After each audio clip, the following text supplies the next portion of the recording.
Uma chuva com neve caía como picadas de agulha ao longo de uma rua vazia no lado sul de Chicago. Reed Calloway ajustou sua gravata de seda. A negociação da noite já se dissolvia de sua mente, como se nunca tivesse acontecido. Aos 36 anos, ele aprendeu a se livrar de noites como esta. As ameaças, os números, os silêncios cuidadosamente medidos, onde cada segundo pesava mais que 1000 palavras. O terno preto era uma segunda pele. A maneira como ele se postava era uma muralha. Esta cidade o temia, e para ele, isso era o suficiente. Ele parou na janela do carro e viu seu próprio reflexo por um segundo. Era um velho hábito, verificar se ainda reconhecia o homem no vidro. Então ele deixou para lá, como sempre. Ele pegou o celular para chamar um carro e então parou. Não por causa de um som, mas pela ausência de um. Um pequeno tipo de silêncio, estrangulado, cortando nitidamente o silvo da chuva gelada e o tráfego distante, e pousando em algum lugar muito fundo em seu peito, no lugar que ele pensava ter selado há muito tempo. Ele olhou para baixo. Duas crianças estavam paradas, bem juntas uma da outra, na calçada molhada, olhando para ele. Um menino e uma menina, seus rostos idênticos até a menor linha, com cabelos castanhos colados na testa pelo frio. Dois casacos azuis encharcados e escurecidos nos ombros. As lágrimas haviam esculpido duas trilhas limpas em suas bochechas sujas, e suas mãozinhas estavam firmemente entrelaçadas. Não era o dar as mãos descuidado de crianças brincando, mas o tipo de aperto que as pessoas usam quando estão se preparando para um impacto. Eles não poderiam ter mais de 6 anos. O menino estava um pouco à frente de sua irmã, com os ombros tensos, o queixo ligeiramente levantado. Pequeno, mas tentando ocupar o máximo de espaço que podia, como se um corpo jovem e frágil pudesse proteger qualquer coisa. A mochila de sua irmã estava presa em seu peito, e a sua própria mochila nas costas. Ele vinha carregando as duas por tanto tempo que ninguém saberia dizer quando começou.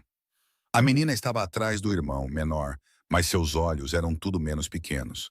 Castanhos, grandes, brutalmente diretos.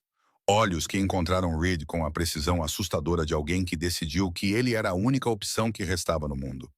Seu lábio inferior tremia. Então ela falou, sua voz fina como um fio e sem vacilar nenhuma vez. Nossa mãe precisa de ajuda, senhor. Reed Calloway já havia se sentado diante de generais. Ele fora ameaçado por nomes que faziam até um chefe de polícia silenciar ao mero som deles. Ele esteve em salas onde uma única palavra decidia quem vivia e quem desaparecia da face da terra. Mas nada, nada em 36 anos o atingiu da maneira que aquelas 4 palavras o fizeram. Ele se agachou lentamente, baixando-se ao nível dos olhos deles. O menino recuou meio passo, mantendo seu lugar entre Reed e sua irmã. Um movimento pequeno, automático, instintivo e desolador por ser tão adulto. A menina não recuou. Ela ficou parada, olhando diretamente nos olhos dele, esperando. Onde está a sua mãe? Reed perguntou com a voz baixa, do jeito que ele aprendeu a falar com coisas que se assustam facilmente. O menino levantou a mão e apontou.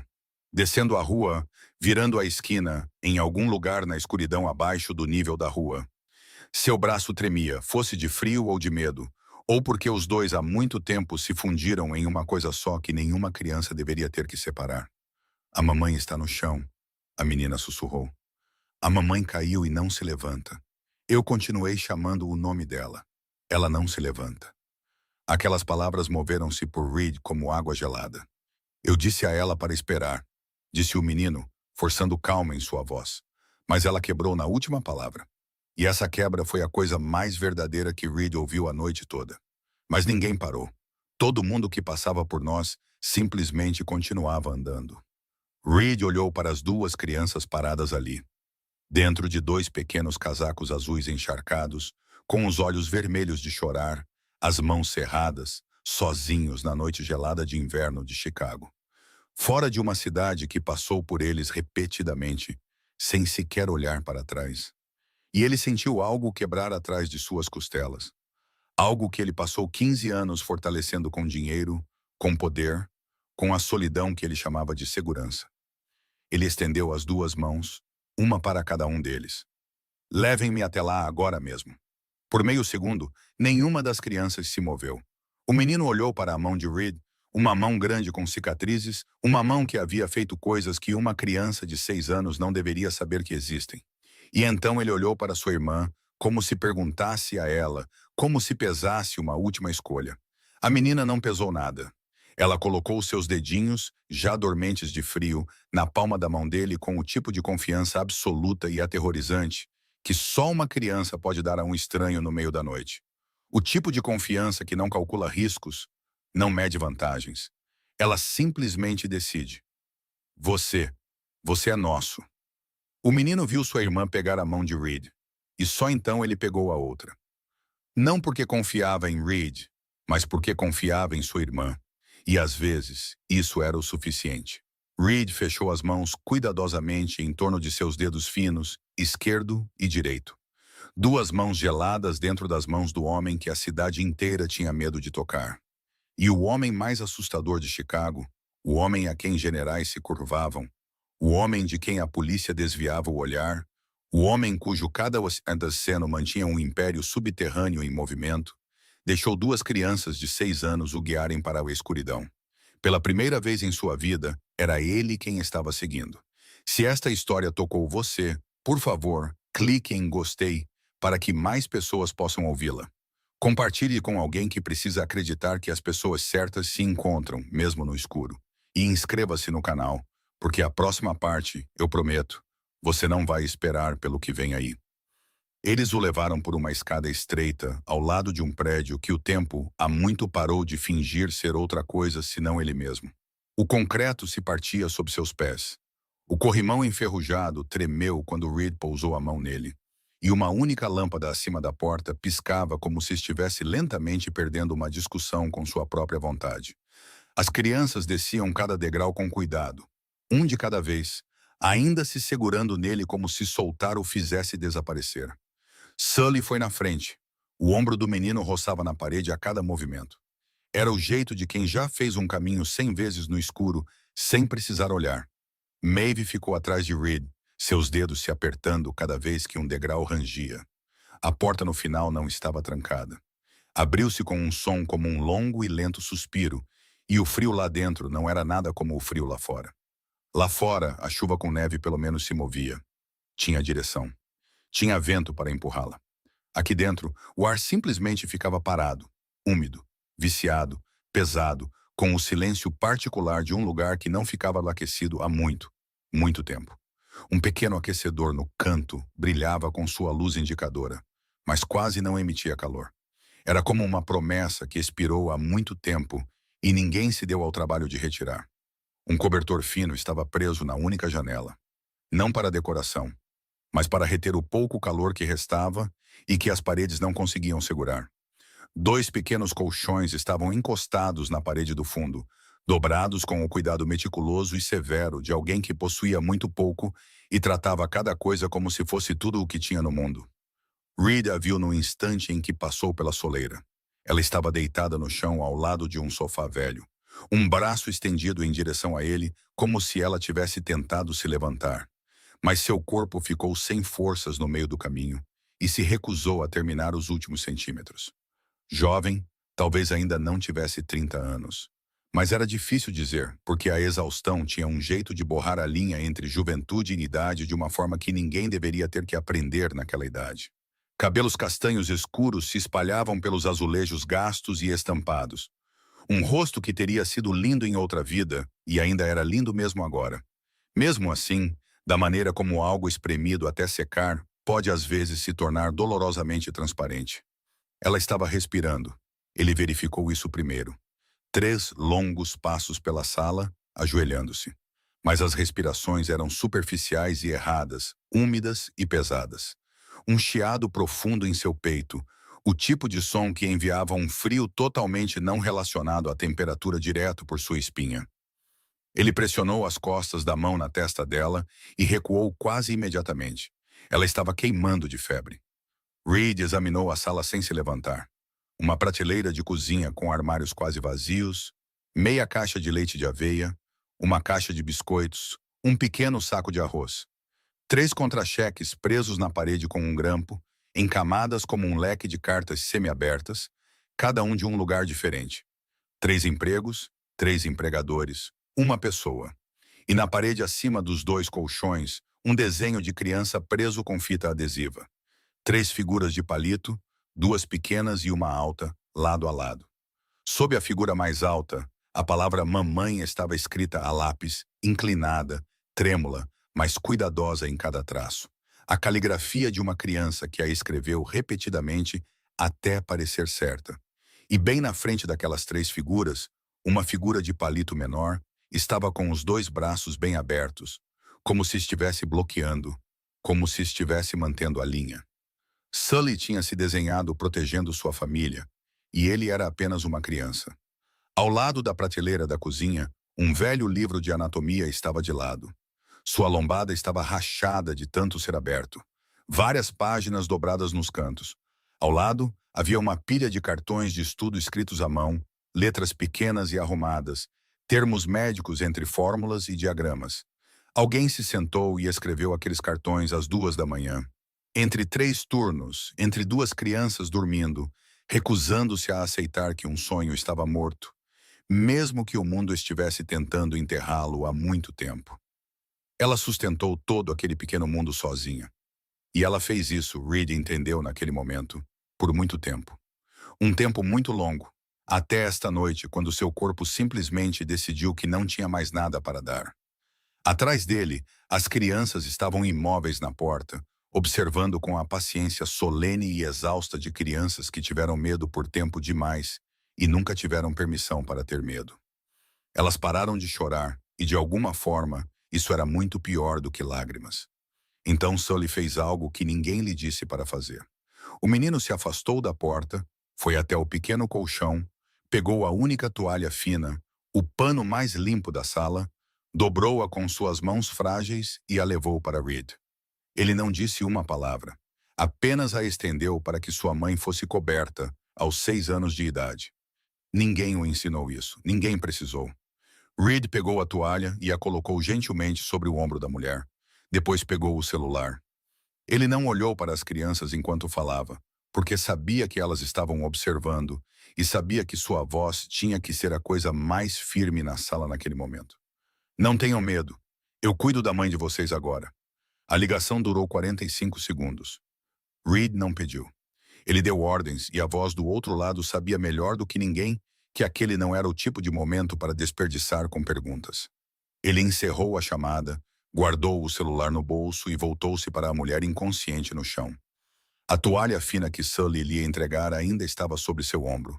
Sua respiração ainda superficial e errada, aquela respiração laboriosa e ruidosa, ainda se arrastando a cada inspiração, como algo tentando sair de seu peito e não conseguindo encontrar a saída.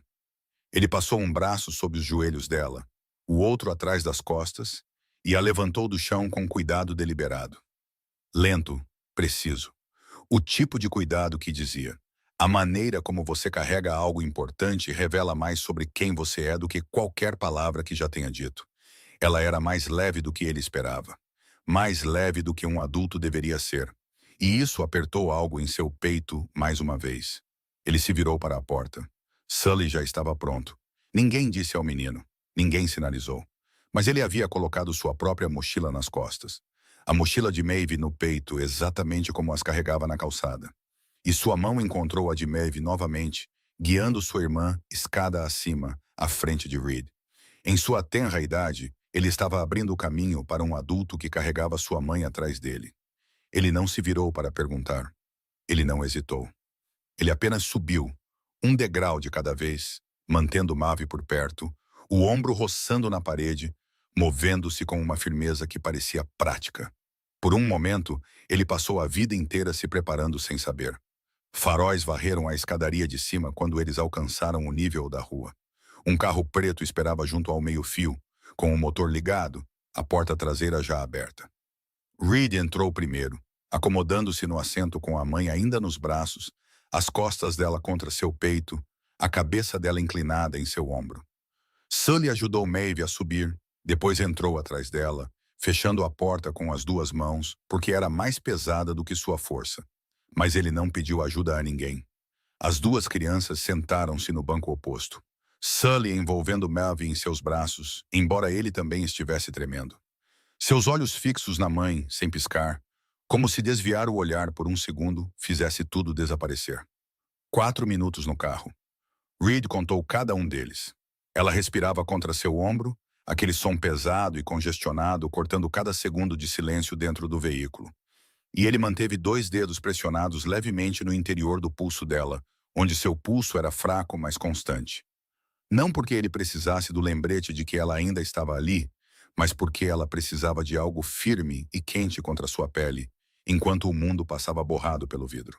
Em algum momento, o paletó dele estava cobrindo-a, porque mesmo inconsciente, ela estava tremendo. E ele não conseguia se lembrar do momento exato em que o tirou, apenas que agora estava sobre os ombros dela e ele estava apenas com sua camisa branca. E nada disso importava. A entrada da emergência apareceu sob uma luz fluorescente forte. O carro não havia parado completamente antes de Reed abrir a porta e sair. O que aconteceu a seguir levou menos de 3 minutos, e o turno da noite sussurraria sobre isso por semanas. Reed atravessou as portas de correr automáticas carregando uma mulher inconsciente nos braços. 2 crianças o acompanhavam de cada lado, suas perninhas trabalhando o dobro para acompanhar. E ele trouxe consigo o silêncio particular que apenas pessoas muito perigosas têm. O tipo de silêncio que faz uma sala inteira se recalibrar sem entender por quê. O tipo que faz as pessoas se endireitarem um pouco, falarem um pouco mais baixo, moverem-se um pouco mais rápido, sem que ninguém dê uma ordem. A enfermeira da recepção atrás do balcão abriu a boca para começar as perguntas padrão. Reed colocou um cartão de visita no balcão e olhou para ela. Pneumonia grave, possivelmente sepse, inconsciente por pelo menos 1 hora. Febre crítica.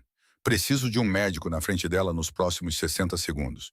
E preciso do nome de quem toma as decisões aqui, caso demore mais do que isso. Sua voz não se elevou. Não precisava. Algumas vozes carregam mais gravidade em seu volume mais baixo, e a de Reed Calla era uma delas. Não demorou mais de 60 segundos. Portas duplas se abriram. Uma máquina apareceu. Vozes se sobrepuseram na linguagem curta, exata e profissional de pessoas que acabaram de mudar para um ritmo completamente diferente. A mulher foi levantada, transferida para a maca, levada nas pressas, e então desapareceu atrás de portas duplas que se fechavam com um som como uma respiração presa por muito tempo, finalmente sendo liberada. O silêncio fluorescente da sala de espera se instalou ao redor deles. Reed ficou parado por um momento. Seu paletó se foi com a mulher para a sala de emergência, as mangas de sua camisa branca arregaçadas até os cotovelos, e ele olhou para baixo. Ambas as crianças estavam logo atrás dele. Maeve pressionou a testa contra sua coxa direita, seus bracinhos envolvendo sua perna como se estivesse se segurando em uma árvore durante uma tempestade. Sully estava à sua esquerda, uma mão agarrando a borda da calça de Reed, a outra ainda segurando a mão de Maeve. Mesmo agora, mesmo com um adulto entre eles e o mundo, ele ainda não soltava sua irmã. Reed baixou as mãos, colocando uma palma na cabeça de cada criança, gentilmente. O tipo de gentileza que ele não acreditaria ser capaz 15 anos atrás. Ela está lá dentro agora. É onde ela precisa estar. Sully olhou para cima, sob as luzes fluorescentes. Os olhos do menino pareciam grandes demais para seu rosto pequeno e velhos demais. Mais velhos do que os olhos de qualquer criança tinham o direito de ser. Você não vai embora, vai? A pergunta não foi mais alta que um suspiro, mas entrou em Reed de uma forma que nenhuma ameaça jamais havia entrado. Nenhuma negociação jamais havia alcançado. Entrou e se instalou em algum lugar para o qual ele não tinha nome, apenas a certeza de que estava lá e não iria a lugar nenhum. Reed não respondeu imediatamente porque percebeu, parado em um corredor de hospital perto da meia-noite, com a camisa amassada, as mãos ainda pousadas nas cabeças de 2 crianças que não eram suas, que não conseguia se lembrar da última vez que alguém neste mundo precisou que ele ficasse. Precisou dele, não o temeu. Não precisou dele porque ele tinha poder, porque tinha dinheiro, porque podia fazer as coisas desaparecerem. Mas precisou que ele ficasse. Era só isso. Ficasse. Eu não vou a lugar nenhum. A assistente social chegou às 11h15 da noite. Ela usava um crachá em um cordão retrátil, carregava uma prancheta cheia de papéis E tinha aquele tipo de eficiência fria que não carecia de gentileza. O tipo que se adquire depois de ver esse tipo de crise vezes suficientes para manter os formulários prontos. Ela se apresentou como Senhora Whitfield, fez as perguntas certas, escreveu nos lugares certos e observou as coisas certas. Então ela olhou para as duas crianças, dormindo em duas cadeiras da sala de espera, juntas. Maeve estava aninhada no colo de Sully com um braço em volta de sua cintura. Sully a segurava com um braço enquanto sua outra mão ainda segurava a mão de Maeve, mesmo dormindo. E ela começou a explicar o processo. Ela falou sobre uma avaliação de emergência, sobre colocação temporária certificada, sobre os regulamentos do condado para crianças sem um guardião legal em uma situação em que um dos pais estava em uma emergência médica. E ela disse tudo com a voz cuidadosamente medida de alguém lendo uma política como se lê um mapa, passo a passo, item por item, sem pular nenhuma caixa. Reed ouviu. Ele ouviu até ela terminar, até que cada procedimento fosse explicado, cada opção listada, cada formulário mencionado. Ele não interrompeu. Ele não levantou a voz. Ele apenas ficou lá com as duas mãos nos bolsos, as costas levemente apoiadas na parede do corredor, e olhou para ela com paciência absoluta. O tipo de paciência que só as pessoas que nunca entraram em uma negociação pensando que poderiam perder têm. Então ela parou, e no silêncio que se seguiu, Reed falou: "Eles ficam comigo esta noite." A senhora Whitfield olhou para ele. Ela explicou que, a menos que ele fosse um parente registrado ou um guardião legal documentado, o procedimento não permitia. Reed não mudou sua postura. Ele não mudou seu tom. Ele simplesmente olhou para ela com o tipo de olhos que pessoas muito mais poderosas que a senhora Whitfield aprenderam a não sustentar por muito tempo. E ele falou muito devagar, muito claramente, colocando cada palavra como um tijolo. Aquelas duas crianças não iam acordar em um quarto que não conheciam, sem a mãe, sem ninguém que reconhecessem. Elas não seriam entregues a um estranho enquanto a mãe delas estava atrás daquela porta, sem saber onde estavam. Isso não ia acontecer esta noite. Ele não a ameaçou. Era isso que a senhora Whitfield lembraria mais tarde, quando contasse a história a seus colegas. Ele não a ameaçou de forma alguma. Sem voz alta, sem insinuação, sem mão batendo no balcão. Apenas certeza absoluta, imóvel. A certeza da rocha, da gravidade, das coisas que não discutem porque não precisam. Nas cadeiras da sala de espera, Sully não estava dormindo. O menino estava deitado ao lado de Maeve, de olhos fechados, a respiração uniforme e perfeita o suficiente para enganar qualquer um que não estivesse prestando atenção. Mas Reed estava prestando atenção. E sob os cílios do menino, seus olhos estavam entreabertos, acompanhando a conversa com o foco tenso e silencioso de uma criança acostumada a ouvir enquanto os adultos decidiam seu destino do outro lado da sala. Quando Reed disse aquela frase sobre "isso não ia acontecer esta noite", Sully fechou os olhos novamente. Fechou de verdade desta vez. E seus ombros, os ombros que estavam tensos desde a calçada na chuva gelada, relaxaram um pouco. Apenas um pouco, mas o suficiente. A senhora Whitfield fez 3 ligações. Reed fez 2. As ligações dela subiram por supervisores em voz baixa, cheias de abreviações profissionais. As ligações de Reed foram mais curtas e não tinham abreviações, apenas frases que a pessoa do outro lado ouvia em silêncio e depois respondia com uma única palavra. À meia-noite, um acordo temporário foi alcançado. Ninguém completamente satisfeito, o que, na experiência de Reed, geralmente significava que era justo o suficiente para se manter. Ele foi até as crianças. Maeve estava dormindo de verdade há muito tempo. Lábios entreabertos, uma mão ainda agarrando a camisa de Sully. Sully abriu os olhos quando ouviu os passos de Reed se aproximarem. Olhou para cima e não havia pergunta no olhar do menino.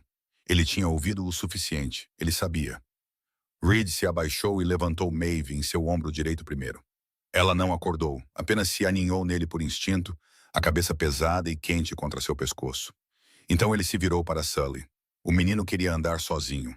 Reed podia ver isso na maneira como ele plantou os pés, na maneira como puxou a alça da mochila para o ombro. Mas seu corpo traiu sua vontade. Suas pernas tremiam, seus olhos estavam pesados, e antes que ele pudesse protestar, Reed o levantou em seu ombro esquerdo. Sully não resistiu. Ele apenas soltou um longo e exausto suspiro, como se o estivesse segurando desde o momento em que ficou na calçada na chuva gelada, e finalmente encontrou seu caminho para fora. Sua cabeça balançou contra o ombro de Reed antes mesmo de chegarem às portas do hospital. Reed continuou andando, uma criança em cada ombro, pelo corredor vazio, sob as luzes fluorescentes, para o estacionamento onde o carro preto ainda esperava.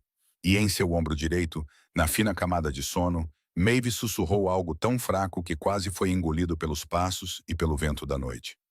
Tio Reed, apenas isso, 2 palavras.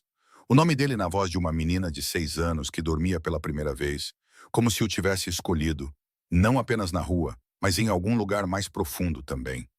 Nos sonhos, naquele lugar onde as crianças decidem quem pode se aproximar. Reed não parou de andar, mas sua mão apertou um pouco mais gentilmente as costas da menina.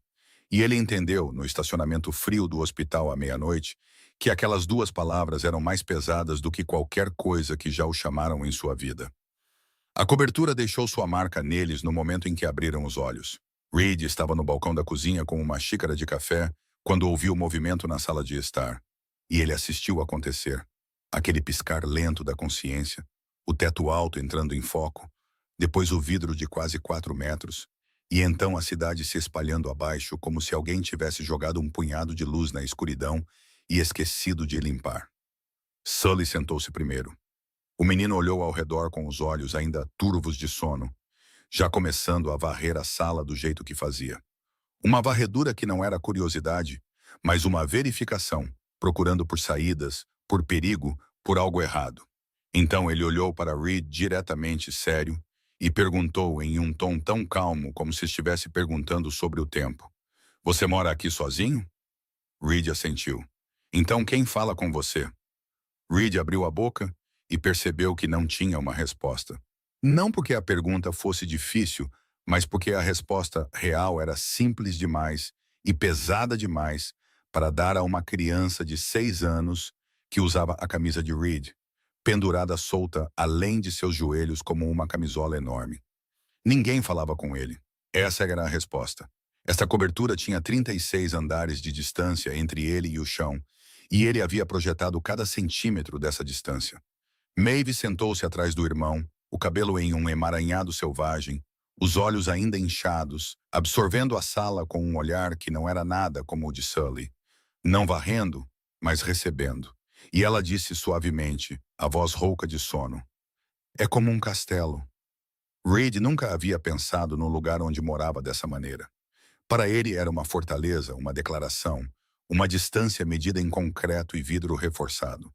Mas através dos olhos de uma menina de 6 anos, sentada em sua sala de estar, com uma camisa branca enorme, era um castelo. E ele não sabia o que fazer com essa informação. O que veio a seguir foi a hora e meia mais complicada da vida adulta de Reed. E ele já havia coordenado 4 negociações de território em 2 fusos horários diferentes ao mesmo tempo.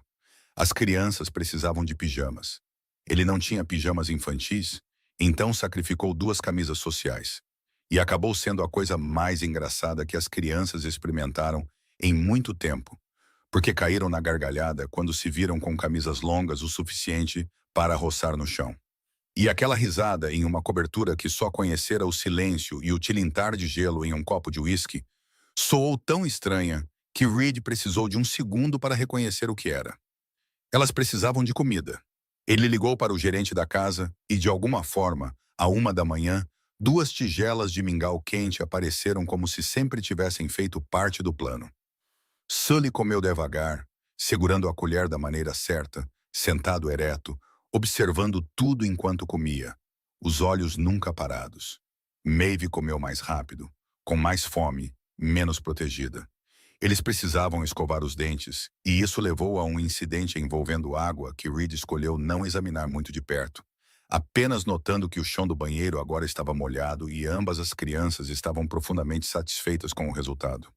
Mas antes de tudo isso, antes do mingau, antes das camisas, antes do incidente com a água, Sully foi verificar.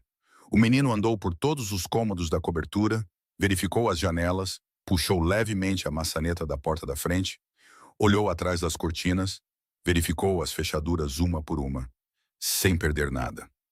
Ele fez isso em silêncio, com o foco metódico de alguém realizando um ritual noturno que fora repetido 100 vezes.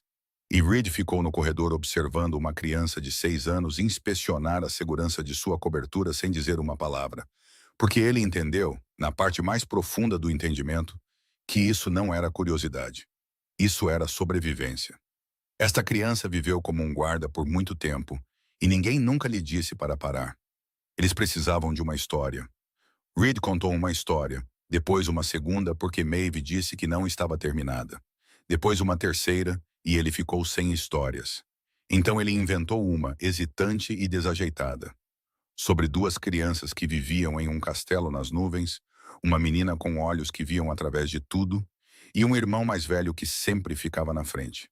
E aquele castelo era muito alto, mais alto que qualquer coisa assustadora, mais alto que a chuva com neve, mais alto que as noites frias, mais alto que os passos que passavam sem parar. Sully adormeceu antes que a história terminasse. Ele deitou de lado, o rosto pressionado no travesseiro, os ombros finalmente relaxando. E no sono, pela primeira vez, ele parecia ter a sua idade. Maeve deitou ao lado dele, de olhos fechados, mas não dormindo. E ela sussurrou com uma voz tão pequena, tão frágil, que deslizou pela fronteira entre a vigília e o sonho. A mamãe vai voltar? Sim, Reed disse sem hesitar, sem demora, não deixando espaço para a dúvida entrar. Ela sempre volta. Maeve não disse mais nada. Sua respiração diminuiu, se acalmou e ela adormeceu com aquela resposta, segurando-a como uma âncora. Reed ficou sentado na beira da cama por um longo tempo depois, no escuro, no silêncio, ouvindo duas crianças respirarem. Respirações pequenas, uniformes, quentes. O som mais simples do mundo, e de alguma forma preenchia aquela sala de uma maneira que nada em 36 anos de sua vida jamais havia preenchido. Seu celular vibrou às 2 da manhã. Deck, Reed atendeu, os olhos ainda nas crianças adormecidas. Aconteceu alguma coisa? A voz de Deck do outro lado era baixa e alerta. A voz de um homem que nunca dormia de verdade. Reed fez uma pausa por um instante. Então ele disse, sua voz calma, mas carregando algo que Deck, após 15 anos ao lado deste chefe, nunca tinha ouvido. Tudo mudou. Ele encerrou a chamada antes que Deck pudesse perguntar o que havia mudado. Ela chegou às 9 da manhã com outra prancheta e o mesmo tipo de crachá retrátil, mas não era a mulher da noite anterior. Esta se apresentou como Senhora Prior, a supervisora do bem-estar, e carregava a energia particular de alguém que já havia decidido, antes mesmo de bater, como aquela visita terminaria. Reed abriu a porta com um terno novo, totalmente abotoado, cabelo penteado para trás, e a maneira como ele se postou na porta não era tanto uma saudação quanto uma barricada, mesmo enquanto se afastava para deixá-la entrar o mais educadamente que pôde. Atrás dele, na cozinha aberta, as duas crianças tomavam café da manhã na ilha. Suas pernas balançavam em dois bancos altos demais para elas, ainda usando as camisas sociais de Reed, mas agora cada camisa estava amarrada na cintura com um elástico de cabelo. Uma solução que as crianças inventaram sozinhas, não outra pessoa. E o resultado parecia uma mistura de alta costura e a improvisação teimosa de crianças de 6 anos. Sully estava servindo leite para Maeve com as duas mãos, cuidadoso, a língua aparecendo um pouco com a concentração, e ele não levantou o olhar quando a senhora Prior entrou. Mas Reed viu os ombros do menino se contraírem por uma fração de segundo, rápido o suficiente para adultos comuns não perceberem. Não rápido o suficiente para um homem acostumado a ler uma sala antes que a sala pudesse lê-lo. Os olhos da senhora Prior percorreram a cobertura com um olhar profissional e avaliador de alguém, registrando itens, classificando, encaixando tudo em apropriado ou inapropriado. Tudo ali era inapropriado. Duas crianças de 6 anos tomando café da manhã, em bancos altos demais, em uma cobertura de 36 andares, de propriedade de um homem sem parentesco sanguíneo, sem documentos de guarda e com um cartão de visita que fazia uma enfermeira de emergência se mover mais rápido. Ela não esperou ser convidada para sentar. Começou a explicar as obrigações legais do condado na cadência firme e medida de alguém que usava a política como armadura, uma cláusula como uma camada, um procedimento como um escudo. E Reed ouvia com as mãos nos bolsos, o rosto arranjado no vazio perfeito que ele usava quando precisava que a outra pessoa subestimasse quantos passos à frente ele já estava. Seu celular vibrou uma vez no balcão da cozinha. Ele não olhou. Então o interfone do prédio tocou, e de novo. Então seu celular vibrou novamente e o gerente da casa lá apareceu do corredor, andando levemente e falando baixo. Senhor, o saguão. 4 pessoas saíram do elevador. 3 delas eram advogados. Reed poderia reconhecê-los em qualquer sala da Terra. A maneira como carregavam as pastas como armas já sacadas. A maneira como entravam em um espaço como se o espaço devesse ser grato por sua presença. O quarto era um consultor de tribunal de família que o advogado principal, Connell, havia tirado de uma conferência em outra cidade naquela manhã. O tipo de coisa que só acontecia quando você ligava para o número certo antes das 7 da manhã e a pessoa do outro lado entendia as palavras agora mesmo, em seu sentido literal. A senhora Prior olhou para eles. Depois olhou de volta para Reed. Ela disse que era uma verificação de bem-estar, não um processo legal. Connell colocou um arquivo na ilha da cozinha com um movimento limpo e preciso, e o som do papel encontrando o mármore ecoou pela cozinha silenciosa como o martelo de um juiz batendo. Agora é. A voz de Connell não subiu nem desceu. Era simplesmente plana e firme como o balcão sob ela. Uma petição de guarda temporária foi protocolada no Tribunal de Família. Uma audiência está marcada para quinta-feira. Até uma decisão, as crianças permanecerão sob os cuidados do meu cliente, sob colocação temporária de emergência, aguardando a recuperação total da mãe. E estamos no processo de completar a papelada oficial. A senhora Prior olhou para o arquivo.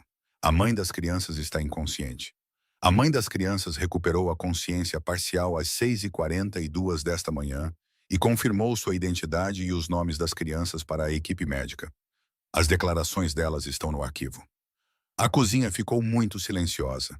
Da ilha, Maeve levantou o olhar de sua tigela de mingau, calmamente, sem pressa, lendo o rosto de cada adulto como ela fazia.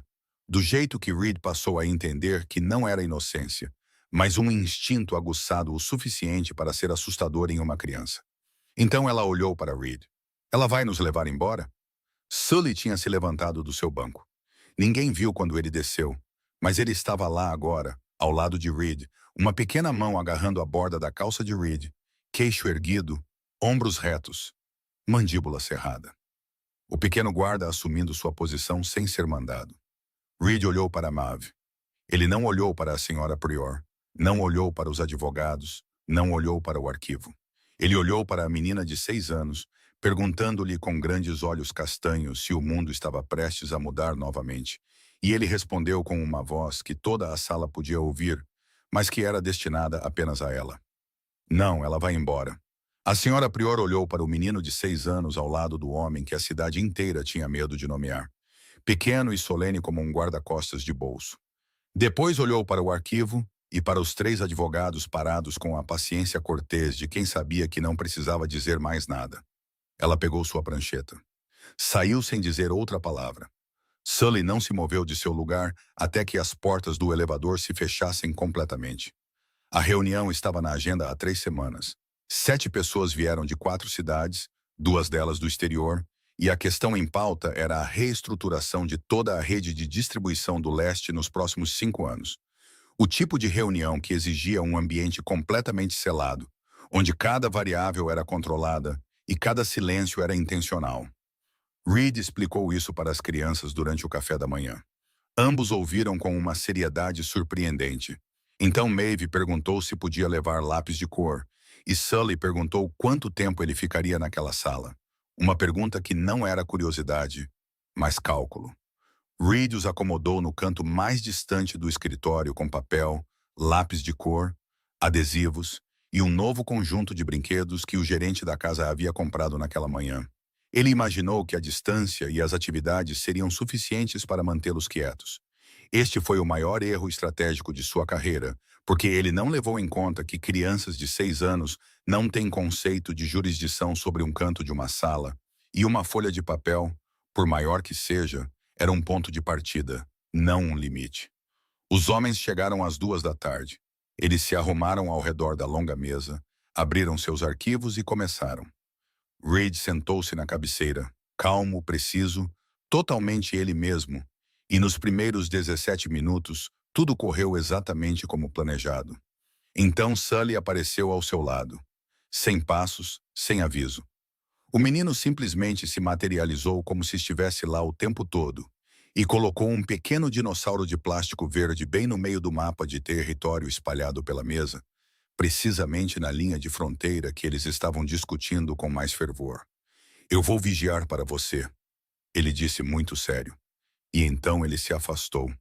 Zane Petraeus, o sócio de Nova York com a reputação de nunca sorrir em nenhuma memória profissional registrada, olhou para o dinossauro. Depois olhou para Reed. Reed pegou o dinossauro, moveu-o 7 centímetros para a esquerda para que não cobrisse mais a linha disputada. E continuou a frase que estava no meio, sem perder o ritmo, sem mudar a voz, como se um dinossauro de plástico no mapa de território de um império subterrâneo fosse algo que acontecia todos os dias. Petraeus não disse nada. Ele escreveu algo na margem de sua pasta que ninguém mais podia ver. 20 minutos depois, Maeve se aproximou. Ela carregava uma folha de papel que ofereceu a Reed com as 2 mãos, com a solenidade de alguém realizando um ritual diplomático. Era um desenho, um prédio muito alto, preenchendo quase toda a página. E dentro dele havia 3 figuras de palito, 2 pequenas e uma grande, a grande com uma carranca. Maeve claramente se esforçou para acertar. Uma carranca que era rigorosa, inocita. No entanto, de alguma forma, parecia uma espécie de gentileza desenhada incorretamente. Abaixo, em letras de forma inclinadas, trêmulas mas confiantes, ela havia escrito Reed. Uma letra errada, todo o resto exatamente certo. E bem na frente das 3 figuras, assim como no desenho do porão, uma figura de palito menor estava com os braços abertos, em guarda. Sully existia em todos os desenhos que Maeve fazia, sempre na frente, sempre protegendo, mesmo na imaginação de sua irmã. O homem sentado à esquerda de Reed, responsável pela logística internacional e famoso por não mostrar nenhum traço de humor, fez um som que, em outro contexto, poderia ser chamado de risada. Ele imediatamente o cobriu com o punho. Reed colocou o desenho à sua direita com cuidado e depois trouxe a reunião de volta aos trilhos. Quando a reunião terminou com sucesso, termos acordados, a rede reestruturada, havia 11 adesivos espalhados pela mesa de conferência. Um lápis de cor rolou para debaixo da cadeira de Petraeus. O dinossauro ainda estava de guarda na borda do mapa, e no vidro do chão ao teto que dava para toda a cidade, havia uma pequena marca de mão roxa que Sully de alguma forma pressionou lá sem que ninguém percebesse. Petraeus parou ao passar pela porta, a caminho da saída. Ele olhou para a marca de mão roxa no vidro, minúscula contra a vasta cidade atrás dela, e depois olhou para Reed. Meus filhos já cresceram, ele disse. Rápido demais. Ele pegou sua pasta e saiu sem dizer outra palavra. Mas Reed notou o que talvez ninguém mais na sala notou. Que quando Petraeus disse isso, sua voz não era plana como de costume. Ela caiu um pouco no final, só um pouco. A queda de um homem lembrando de algo que deixou escapar. Deck ficou perto da porta depois que todos saíram. Ele observou Reed parado na janela, olhando para a marca de mão roxa, e sua voz baixou meio tom quando falou. Você sabe o que nosso pessoal vai dizer, não sabe? Reed não se virou. Eu sei. Silêncio. Então Reed chamou o gerente da casa e disse com uma voz que não explicava e não precisava. A marca de mão no vidro. Deixe-a, não a limpe. Ela estava acordada quando ele chegou. Não sentada. O médico tinha sido muito claro sobre isso, mas seus olhos estavam abertos e acompanhando. E quando Reed passou pela porta do quarto do hospital, ela o olhou como as pessoas olham para algo sobre o qual foram informadas, mas não têm certeza se acreditam. Ele parou na soleira por um instante, tempo suficiente para perceber que ela o estava lendo. Dos sapatos à linha do colarinho, com olhos castanhos escuros ainda cansados, mas surpreendentemente aguçados. Os olhos de alguém que aprendeu a avaliar rapidamente porque não podia se dar ao luxo de uma segunda avaliação. Então ele entrou, puxou a cadeira de plástico para o lado da cama e sentou-se. Era algo que ele nunca fazia. Reed Calloway não se sentava em salas onde não tinha a vantagem. Não se sentava mais baixo que a pessoa à sua frente. Não se colocava em uma posição onde tivesse que olhar para cima. Ele construiu 15 anos de carreira com base nessa regra. Mas aqui, ao lado da cama de hospital de uma mulher, cujo nome ele não sabia até lê-lo no prontuário na cabeceira da cama, ele se sentou sem pensar. E isso, por si só, dizia mais do que qualquer coisa que ele havia preparado para dizer. Sua filha e seu filho estão seguros. Ele disse isso primeiro porque era a única coisa que importava, e ela precisava ouvir antes de qualquer outra coisa. Eles estão com minha governanta. Eles comeram. Eles dormiram. Algo se moveu no rosto de Jonah. Um relaxamento, como a maré recuando, como uma corda esticada por muito tempo, finalmente tendo uma volta cortada. Seus olhos se fecharam por um segundo. E quando se abriram novamente, estavam úmidos. Mas sua mandíbula permaneceu firme. E ela não deixou que se tornasse mais do que isso. Ela era alguém que decidiu em algum momento, provavelmente muito antes da noite anterior, que não tinha o direito de chorar, que as lágrimas eram um item de luxo e ela as cortou do orçamento há muito tempo, junto com o sono, junto com refeições completas, junto com qualquer coisa que não mantivesse diretamente seus 2 filhos vivos até o dia seguinte. Preciso saber a conta do hospital, ela disse. Sua voz ainda estava rouca, fina, lixada pela febre, como papel áspero. Vou encontrar uma maneira de organizar o pagamento. Está resolvido.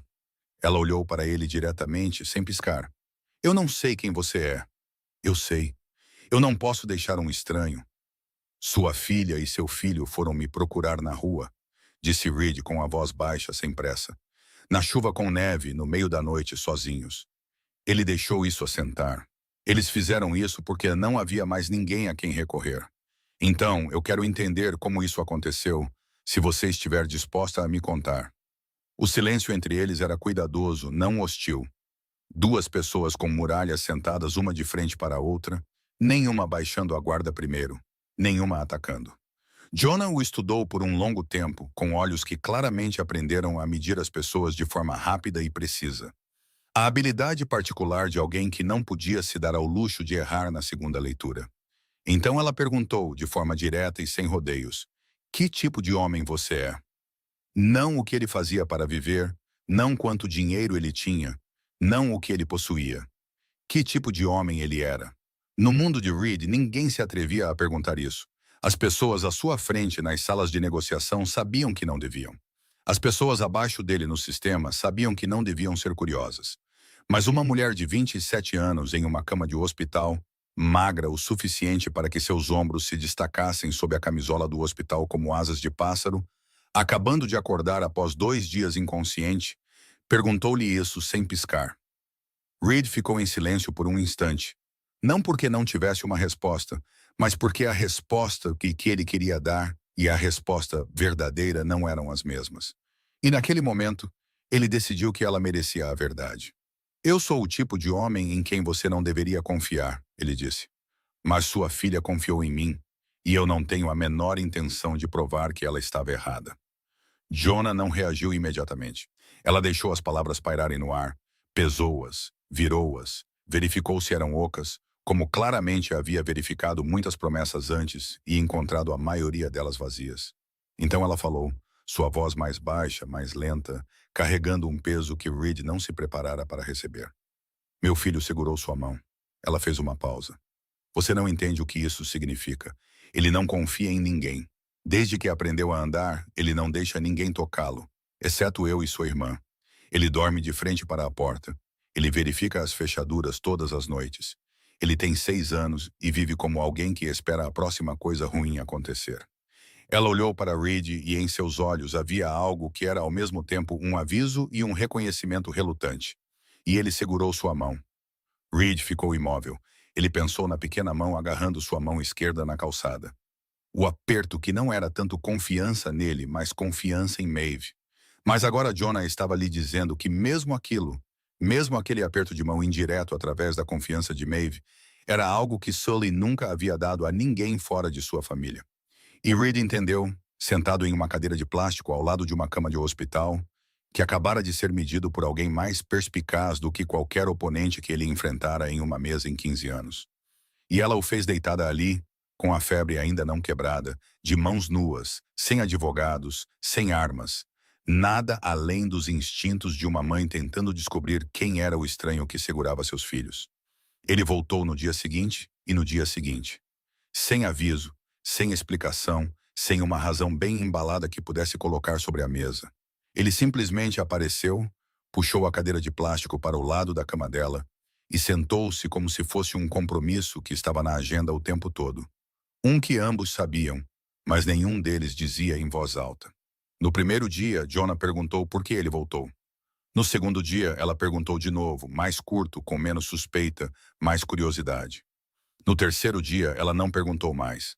E a ausência dessa pergunta era seu próprio tipo de acordo tácito, não assinado por ninguém, seguido por ambos. Ela ficava mais forte a cada dia. Conseguiu sentar-se no segundo dia.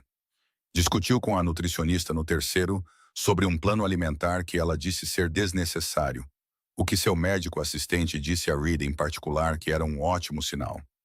No quarto dia, ela exigiu seu telefone, exigiu ver seus filhos, exigiu algo para fazer com as mãos.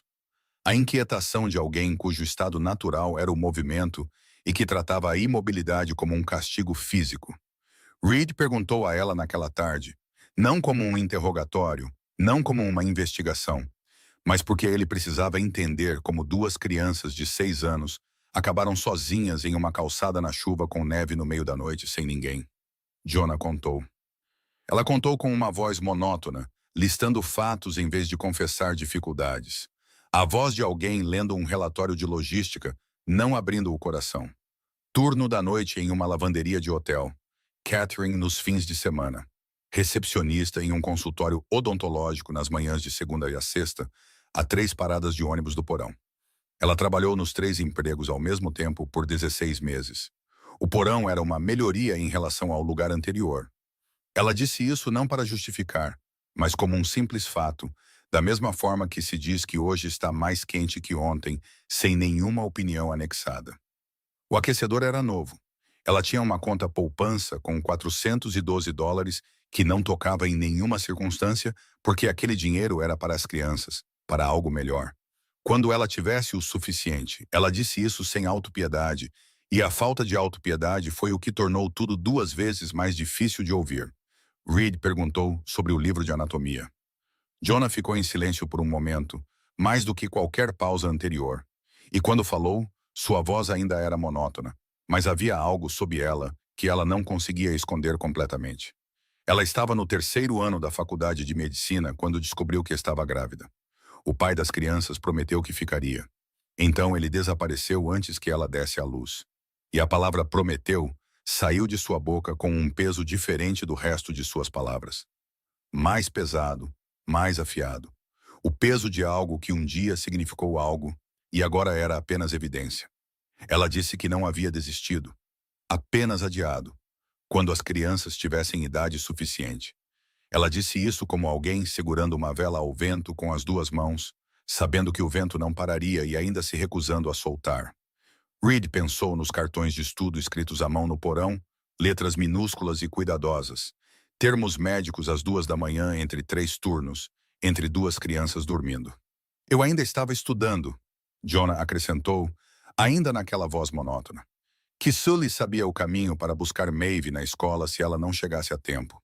O menino tinha sua própria chave do porão, pendurada em um cordão ao redor do pescoço.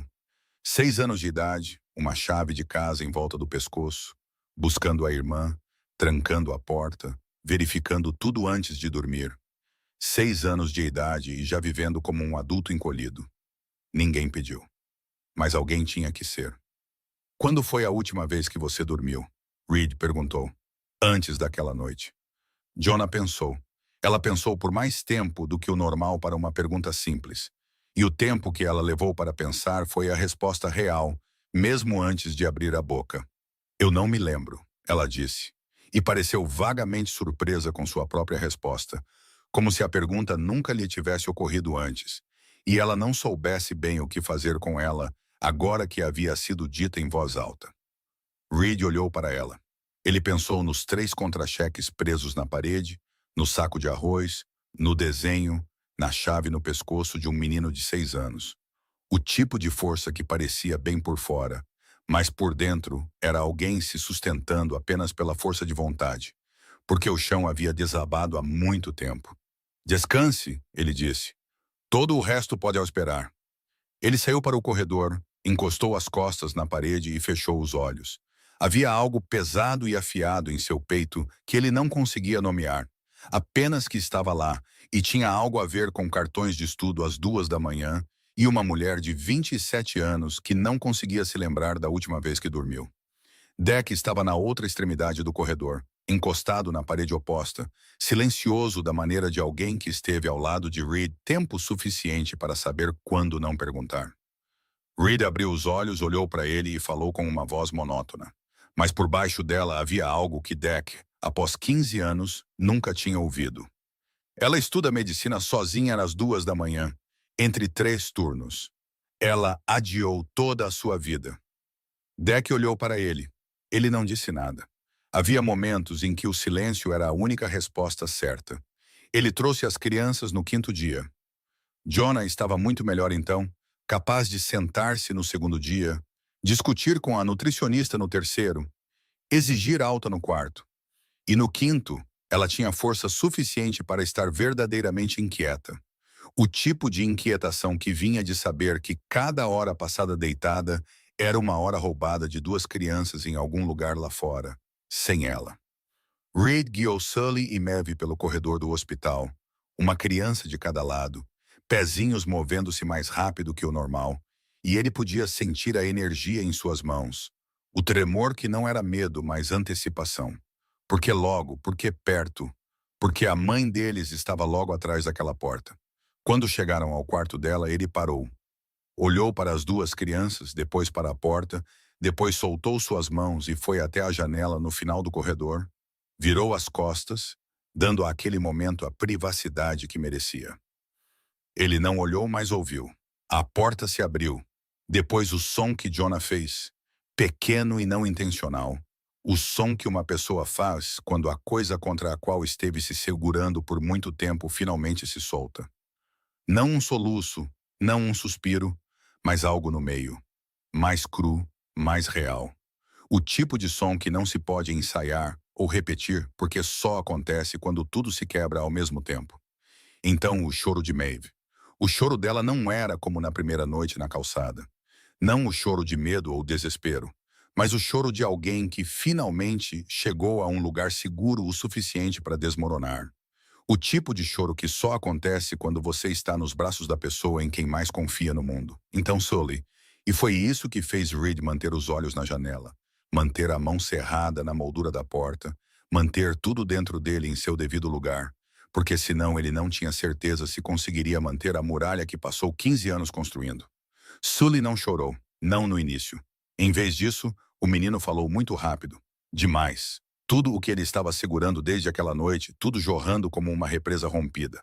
Fora de ordem, sem lógica, apenas seguindo o peso de cada coisa que ele carregou nos ombros, sem que ninguém lhe pedisse. Eu a segurei, mamãe. Eu não a deixei ficar com medo. Eu não chorei. Eu a guiei escada acima. Eu carreguei a mochila dela. Eu guardei a chave. Eu verifiquei a porta. Eu a mantive dormindo. Eu disse a ela para não ter medo. Eu disse que alguém ajudaria. Eu segurei a mão do tio Reed porque ela segurou primeiro. Eu não chorei, mamãe. Eu não chorei, até que ele chorou. Sua voz quebrou no meio da última frase. Não uma rachadura suave, mas uma quebra completa, um colapso. E ele chorou. Chorou como a criança de 6 anos que ele deveria ter tido permissão para ser o tempo todo, se o mundo o tivesse tratado bem. Chorando com todo o corpo, com os ombros, com o peito, com respirações entrecortadas, com as mãozinhas agarrando a camisola do hospital de sua mãe, como se soltar significasse que ela estaria no chão novamente e nunca mais se levantaria. E Jonah o abraçou. Ela o abraçou com braços que ainda estavam fracos, com um corpo que não estava totalmente recuperado, mas a força em seu abraço não tinha nada a ver com músculos. Ela o abraçou e falou, não com uma voz suave, não com uma voz reconfortante, mas com uma voz de comando. A voz de alguém dando uma ordem a seu filho, firme, não aberta à discussão. Você não precisa mais ser forte. Você me ouve? Você não precisa mais ser forte. Ela disse isso como uma proibição, como se estivesse tirando a armadura que ele havia colocado em si mesmo, porque ninguém mais a havia colocado nele. E em sua voz havia algo que era ao mesmo tempo dor e raiva. Raiva de si mesma por deixar seu filho de 6 anos viver daquele jeito. Raiva do mundo por levá-la a um lugar sem opções. Raiva de tudo, exceto do menino chorando em seus braços. Reed ficou na janela no final do corredor. Seus olhos estavam voltados para a cidade, mas ele não via a cidade. Ele ouvia. Ouviu o choro de Sully suavizar. Ouviu Jonah sussurrar algo que ele não conseguiu entender. Ouviu os fungados de Mav. Ouviu o silêncio retornar lentamente à sala. Da maneira que o silêncio só retorna depois que uma tempestade passa e tudo o que precisava quebrar, terminou de quebrar. Ele deu tempo a ela. Deu tempo a todos os três. Então ele se virou, entrou na sala com os passos mais leves que um homem de 1,85 m poderia dar, e viu algo que ele se lembraria muito depois que todo o resto se tornasse turvo. Sully estava sentado na cama, a cabeça contra o peito da mãe, os olhos fechados, as marcas de lágrimas ainda molhadas em seu rosto. Maeve estava aninhada ao lado deles, um braço em volta da cintura da mãe. E a mão de Sully, a mão que desde a primeira noite na calçada, em todos os momentos seguintes, sempre segurou a mão de Mav, sempre se agarrou, sempre se recusou a soltar, agora repousava imóvel ao seu lado. Solta. Pela primeira vez, ele havia soltado a mão de sua irmã. Não porque não quisesse protegê-la, mas porque, pela primeira vez, outra pessoa os estava segurando. E aquela pequena coisa, apenas aquela pequena coisa, foi a coisa mais bonita que Reed Calloway já tinha visto em 36 anos de sua vida. Ninguém chamou de inspeção. Essa não foi a palavra que ninguém usou. Jonah apenas mencionou na manhã seguinte a sua volta para casa. Casa agora sendo a cobertura. Um fato que todos estavam navegando com uma polidez cuidadosa. Ninguém disse em voz alta que algumas pessoas que ela conhecia do bairro antigo queriam passar para ver as crianças, trazer um pouco de comida. Reed disse que tudo bem. Ele não estava preparado para a senhora Penny Odom. Ela chegou primeiro e mais tarde ele entenderia que foi deliberado. Ela tinha 73 anos. Andava com uma bengala que usava principalmente como ferramenta para apontar e dar opiniões. E ela conhecia Jonah desde que Jonah estava grávida dos gêmeos e não tinha para onde ir. A senhora Odom entrou pela porta, entregou a Reed um prato de comida coberto sem olhar em seu rosto. E então começou um tour lento e completo pela cobertura que ninguém a convidou para fazer, e ninguém se atreveu a impedir. Ela abriu os armários da cozinha, olhou dentro da geladeira, verificou o banheiro de hóspedes com o foco meticuloso de um inspetor de saúde. Ela parou em frente à marca de mão roxa no vidro e a encarou por um longo tempo sem comentar. Os outros chegaram na hora seguinte. O senhor e a senhora Akbe, do prédio ao lado, trouxeram arroz jollof em uma panela grande e avaliaram o aperto de mão de Reed com a gravidade de uma inspeção estrutural. O tipo de aperto de mão em que, se você falhasse, nada depois importaria. Ray chegou mais tarde, 17 anos. A garota que cuidava das crianças para Jonah nos turnos da noite. E ela chegou com uma lista. A lista estava escrita à mão em papel de caderno pautado, dobrada ao meio, e ela a entregou a Reed com as duas mãos, olhando-o diretamente nos olhos. Com a solenidade de uma transferência oficial. Maeve não comia nada verde sem negociação, e negociar com ela exigia paciência tática significativa. Sully acordava para verificar a porta às 3 da manhã todas as noites, sem exceções. Isso era algo que Reed precisava saber. Ray disse essa última frase com ênfase, como se estivesse sublinhando a cláusula mais importante de um contrato. Reed estava em sua própria cozinha e era julgado. Ele respondia a perguntas. Algumas eram diretas. O que ele fazia? A quem ele respondia? O que aconteceu com Jonah e as crianças se suas circunstâncias mudassem? Algumas eram indiretas. A senhora Odom perguntou-lhe, sem levantar o olhar da inspeção do armário de especiarias, se ele sabia cozinhar mingau. Ele disse que sim. Ela fez um som que não transmitia nada e tudo ao mesmo tempo, o tipo de som que só se aprende a fazer depois de viver 73 anos, e continuou se movendo sem outra palavra. No meio da tarde, a senhora Ashby puxou Jonah para um canto, longe o suficiente para a privacidade, mas não longe o suficiente para que Reed não pudesse ouvir se prestasse atenção. E ele prestou atenção. Ela perguntou a Jonah em voz baixa, calorosa e preocupada se ela tinha certeza, se entendia quem era aquele homem. E Jonah respondeu sem baixar a voz, sem suavizá-la, alto o suficiente para Reed ouvir, e ela sabia que ele ouvia. Eu sei quem ele é. Eu também sei que ele carregou meus filhos na chuva com neve, sentou-se ao lado da minha cama por 4 dias e disse à sua governanta para não limpar a marca de mão do meu filho no vidro. Ela fez uma pausa por um instante. Eu não sei o que ele vai ser, mas sei o que ele está sendo. E por agora, isso é o suficiente.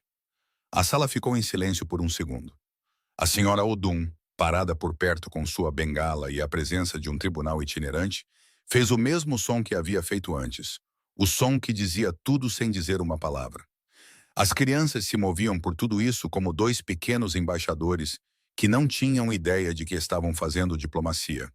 Maeve subiu no colo do Sr. Ashby e mostrou-lhe sua coleção de adesivos com o orgulho generoso e desprotegido de uma criança que decidiu que a cobertura era dela agora e a estava compartilhando como bem entendia.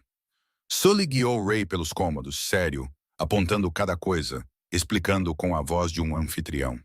E quando Ray olhou para o vidro e viu a marca de mão roxa, Sully disse calmamente, "Essa é minha. O tio Reed não deixa ninguém limpar." No final da tarde, Reed estava no balcão da cozinha ao lado da senhora Odum. Ambos observavam Jonah rindo de algo que Ray disse. As crianças a seus pés. Sully, pela primeira vez, não em guarda, mas realmente brincando. Realmente sendo uma criança de 6 anos entre pessoas. E a sala se encheu com o barulho quente que pertencia a pessoas que se escolheram. Aquela garota nunca pede ajuda, disse a senhora Odum. Não exatamente para Reed, mas também não exatamente para ninguém. Teimosa como uma porta fechada. Aquela. Ela fez uma pausa. Mas ela deixou aqueles bebês ficarem com você. Isso não é nada. Ela pegou sua bengala, pegou seu prato e se afastou do balcão antes que Reed pudesse responder. Ele não achava que ela estava procurando uma resposta. Naquela noite, às 3 da manhã, Sully saiu de seu quarto. Seus passos eram leves, familiares. Os passos que haviam percorrido aquele caminho por centenas de noites no antigo porão, verificando a porta, verificando a fechadura, verificando se o mundo ainda estava seguro antes de se permitir dormir novamente. Mas quando ele chegou à sala de estar, Reed já estava sentado no sofá. As luzes estavam apagadas. Apenas o brilho da cidade entrava pelo vidro, através da marca de mão roxa, derramando-se no chão. A porta está trancada, Reed disse suavemente. Eu verifiquei. Sully ficou na escuridão, olhando para ele. Por um longo tempo, os olhos do menino e a luz fraca da cidade não eram legíveis. Mas Reed podia sentir o que estava acontecendo por trás deles. A luta entre um instinto de sobrevivência que estava ativo há 6 anos e a promessa de um homem que ele não conhecia há tempo suficiente para confiar completamente, mas que conhecia profundamente o suficiente para começar. Então Sully se virou, voltou para seu quarto e não disse uma palavra. Na noite seguinte, ele não saiu mais. Ele fez a oferta na tarde seguinte, quando as crianças adormeceram aos pés da cama do hospital, e a sala se acomodou no silêncio particular que vem depois que as pessoas passam pela fase cuidadosa sem marcar um encontro para isso. Ele pensou em como dizer por dias, rascunhou versões em sua cabeça às 3 da manhã, parado na janela da cobertura ao lado da marca de mão roxa, no vidro que ele disse à governanta para não limpar. E cada versão estava errada de uma maneira diferente, até que ele percebeu que a única maneira de dizer certo era dizer a verdade. Não estou lhe oferecendo um emprego, ele disse antes que ela pudesse arrumar o rosto na recusa que ele a observara preparando. Quero que isso fique claro. Jonah olhou para ele, esperando, não defensiva, mas também não aberta. Um lugar seguro para as crianças e para você. Um lugar onde o aquecedor funciona. Há comida suficiente e você não precisa estar em 3 lugares ao mesmo tempo apenas para empatar. Ele fez uma pausa. Em troca, nada. Sem condições. Não sou seu dono, nem seu credor, e não quero nada de você que você não escolha por si mesma. Silêncio. Jonah não reagiu imediatamente. Ela deixou a oferta pairar no ar entre eles. Da mesma forma que ela deixava tudo o que Reed dizia pairar no ar antes de decidir se pegava ou não. Então ela disse, não acusando, apenas concluindo, medido por anos de evidências. Todo mundo quer alguma coisa. Reed olhou para ela. Eu sei, passei a maior parte da minha vida sendo uma dessas pessoas. A honestidade nua dessa resposta pareceu surpreendê-la mais do que qualquer garantia poderia, porque ela já tinha ouvido garantias antes e sabia como filtrá-las. Mas isso era diferente. Este era um homem dizendo a ela exatamente o que ele era, em vez de tentar convencê-la de que não era. Jonah olhou para os pés da cama. As crianças dormiam lá. Maeve aninhada ao lado de Sully, e pela primeira vez, a mão de Sully não segurava a de sua irmã. O menino dormia com os dois braços soltos ao lado do corpo, o rosto pacífico, os ombros relaxados. A imagem mais simples do mundo. Mas para Jonah significava tudo, porque ela sabia melhor do que ninguém que seu filho não soltava sua irmã, a menos que sentisse que outra pessoa os estava segurando. E Reed a observou fazer as contas. As mesmas contas que ele vira pessoas fazerem em mesas de negociação por 15 anos, mas nunca com apostas tão altas. A matemática entre o orgulho e o futuro de duas crianças adormecidas, e ele já sabia qual lado venceria. Se algo mudar, Jonah disse com a voz baixa, se as condições mudarem por qualquer motivo, você vai embora, disse Reed. Sem consequências, sem problemas, você vai embora. Um longo silêncio, mais longo do que qualquer silêncio que Reed já havia suportado em qualquer negociação, porque isso não era uma negociação. Era uma mãe decidindo se colocaria o futuro de seus filhos nas mãos de um homem em quem o mundo a ensinara a não confiar. Ok, uma palavra, limpa, intencional, exatamente como ela fazia tudo. Reed assentiu, sem mais palavras. Havia acordos que se mantinham mais fortes com menos palavras. Fora da janela do hospital, a cidade continuava se movendo, indiferente como sempre. Dentro, algo havia se encaixado. Ele saiu para o corredor e Deck já estava lá, encostado na parede, de braços cruzados, com a expressão de um homem que ouvira o suficiente através de uma porta entreaberta para saber o que acabara de acontecer e não concordava com isso. Você está trazendo pessoas para o círculo, disse Deck, com a voz baixa. Não com raiva, mas sério. Seu círculo não é seguro para crianças. Então eu o tornarei seguro. Como? Silêncio. Reed não respondeu. Não porque não quisesse, mas porque, pela primeira vez em 15 anos, ele enfrentava uma pergunta para a qual não tinha resposta. E Deck olhou para ele, viu isso e não disse outra palavra, porque sabia que Reed Calloway não ter uma resposta era algo que não acontecia. E essa impossibilidade era a coisa mais preocupante de todas. Ele apareceu em uma manhã de terça-feira, 6 anos depois de desaparecer. Bryce Holloway. O nome chegou a Reed através de Deck primeiro. Em uma ligação curta às 7 da manhã, a voz de Deck mais monótona do que o normal, da maneira que Reed aprendera a ser a forma de mais notícias. Alguém havia entrado com um pedido de custódia das duas crianças, o pai biológico delas. Uma petição legal, completa, devidamente montada, claramente orientada por um advogado. Reed investigou em 2 horas, e o que encontrou pintou um retrato que ele vira muitas vezes em sua vida. O tipo de homem que ele sabia como lidar e geralmente lidava com muita eficácia. Bryce Holloway, 34 anos, bonito da maneira que as pessoas usam essa palavra para homens que sabem exatamente o quão bonitos são e transformaram isso em uma ferramenta. Bom de papo, capaz de dizer precisamente o que o ouvinte quer ouvir. Capaz de sentar-se em uma sala vestindo uma sinceridade tão bem praticada que era quase real. Ele desapareceu quando Jonah estava grávida de 7 meses. Nenhuma palavra, nenhuma ligação, nenhum dólar. E 6 anos depois, ele estava de volta. Não porque amava seus filhos. Reed soube disso imediatamente pelo instinto de ler pessoas que 15 anos no submundo haviam afiado como uma lâmina. Porque homens que voltam por amor não entram com processos antes de baterem na porta. Bryce estava de volta porque soube por boatos, por redes, por quaisquer canais que homens como ele sempre sabem como encontrar, que as crianças que ele abandonou estavam morando na cobertura de Reed Calloway. E Bryce Holloway, sempre capaz de sentir uma oportunidade em qualquer situação, viu uma vantagem. A petição estava sobre a ilha da cozinha. Reed a leu 2 vezes, lentamente, depois a pousou e olhou para Jonah. Ela estava do outro lado do mármore, com as duas mãos apoiadas na pedra, e seu rosto era algo que Reed lembraria por muito tempo. Não medo, não surpresa, mas o reconhecimento lento, pesado e exausto de alguém que sabia que este dia chegaria, que se preparou para ele vivendo cada dia como se pudesse chegar a qualquer momento. E agora havia chegado, e tudo o que ela sentia era cansaço. Reed tinha um plano em sua cabeça antes mesmo de o papel sair de sua mão. Connell, mais 3 advogados. Pressão financeira, pressão sistêmica, todas as ferramentas que ele usou por 15 anos para fazer problemas desaparecerem. Ele abriu a boca.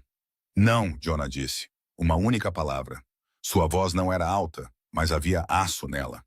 O tipo de aço que Reed reconheceu na primeira vez que a ouviu falar daquela cama de hospital. Uma dureza que não vinha do poder, vinha da sobrevivência. Você não entende o Bryce. Eu entendo. Ela olhou diretamente nos olhos dele, e naquele olhar estava lá a certeza de alguém que viveu perto o suficiente do homem do outro lado para mapear cada canto de sua mente. Se você o esmagar com poder, ele se fará de vítima no tribunal. Quanto mais forte você for, mais parecerá um valentão, e mais ele parecerá um pai injustiçado. É nisso que ele é melhor. Fazer-se de vítima é a profissão dele. Reed ficou imóvel. Não porque concordou instantaneamente, mas porque percebeu algo que nunca havia experimentado em 15 anos. Alguém estava lhe dizendo que ele estava errado, e esse alguém estava certo. Ela não precisava que ele a resgatasse. Ela precisava que ele ouvisse. E isso era algo em que Reed Calloway, um homem que construiu toda a sua carreira dizendo aos outros o que fazer, nunca foi bom. Ele assentiu, um único aceno, lento e pesado. O aceno de um homem aprendendo uma nova lição aos 36 anos e tentando não deixar a inconveniência disso transparecer em seu rosto. Naquela noite, as crianças dormiam quando Reed e Jonah conversaram na sala de estar. Vozes baixas, mas não baixas o suficiente. Ou talvez baixas o suficiente para Maeve, mas não para Sully.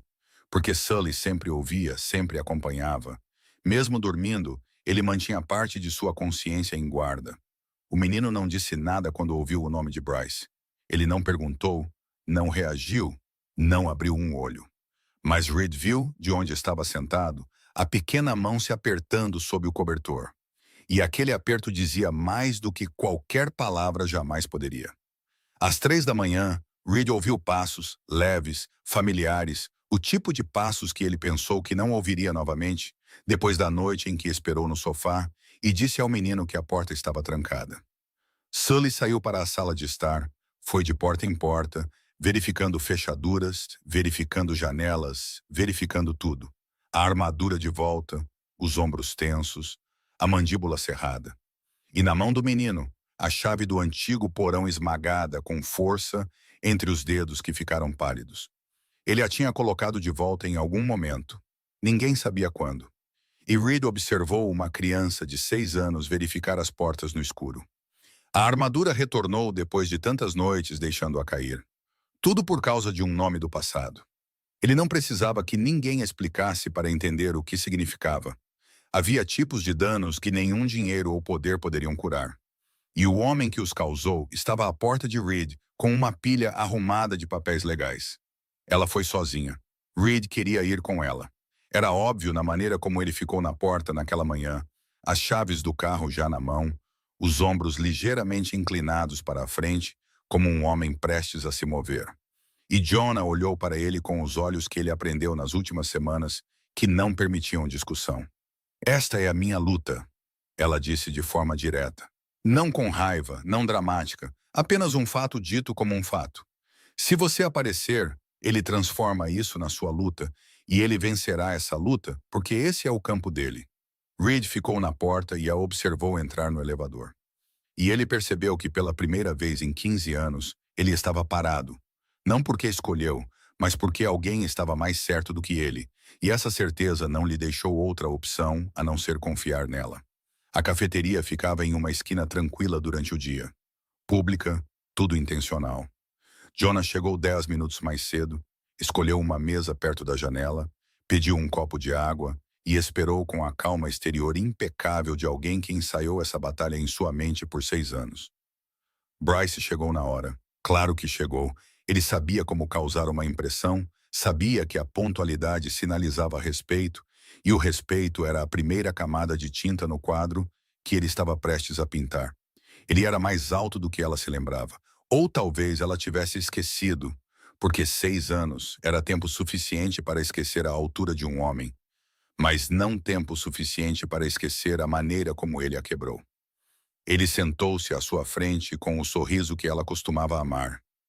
Quente, um pouco envergonhado, um pouco triste, projetado precisamente para fazer você querer perdoar antes mesmo de saber o que estava perdoando. E Bryce começou a falar. Ele falou sobre arrependimento, sobre noites sem dormir pensando nas crianças, sobre erros, sobre ser jovem, sobre como ele não estava pronto então, mas agora ele era diferente. Ele disse tudo na ordem certa, no ritmo certo, com o sentimento certo, como uma música praticada tantas vezes que seus dedos sabiam a próxima tecla sem precisar olhar. Jonah o deixou falar.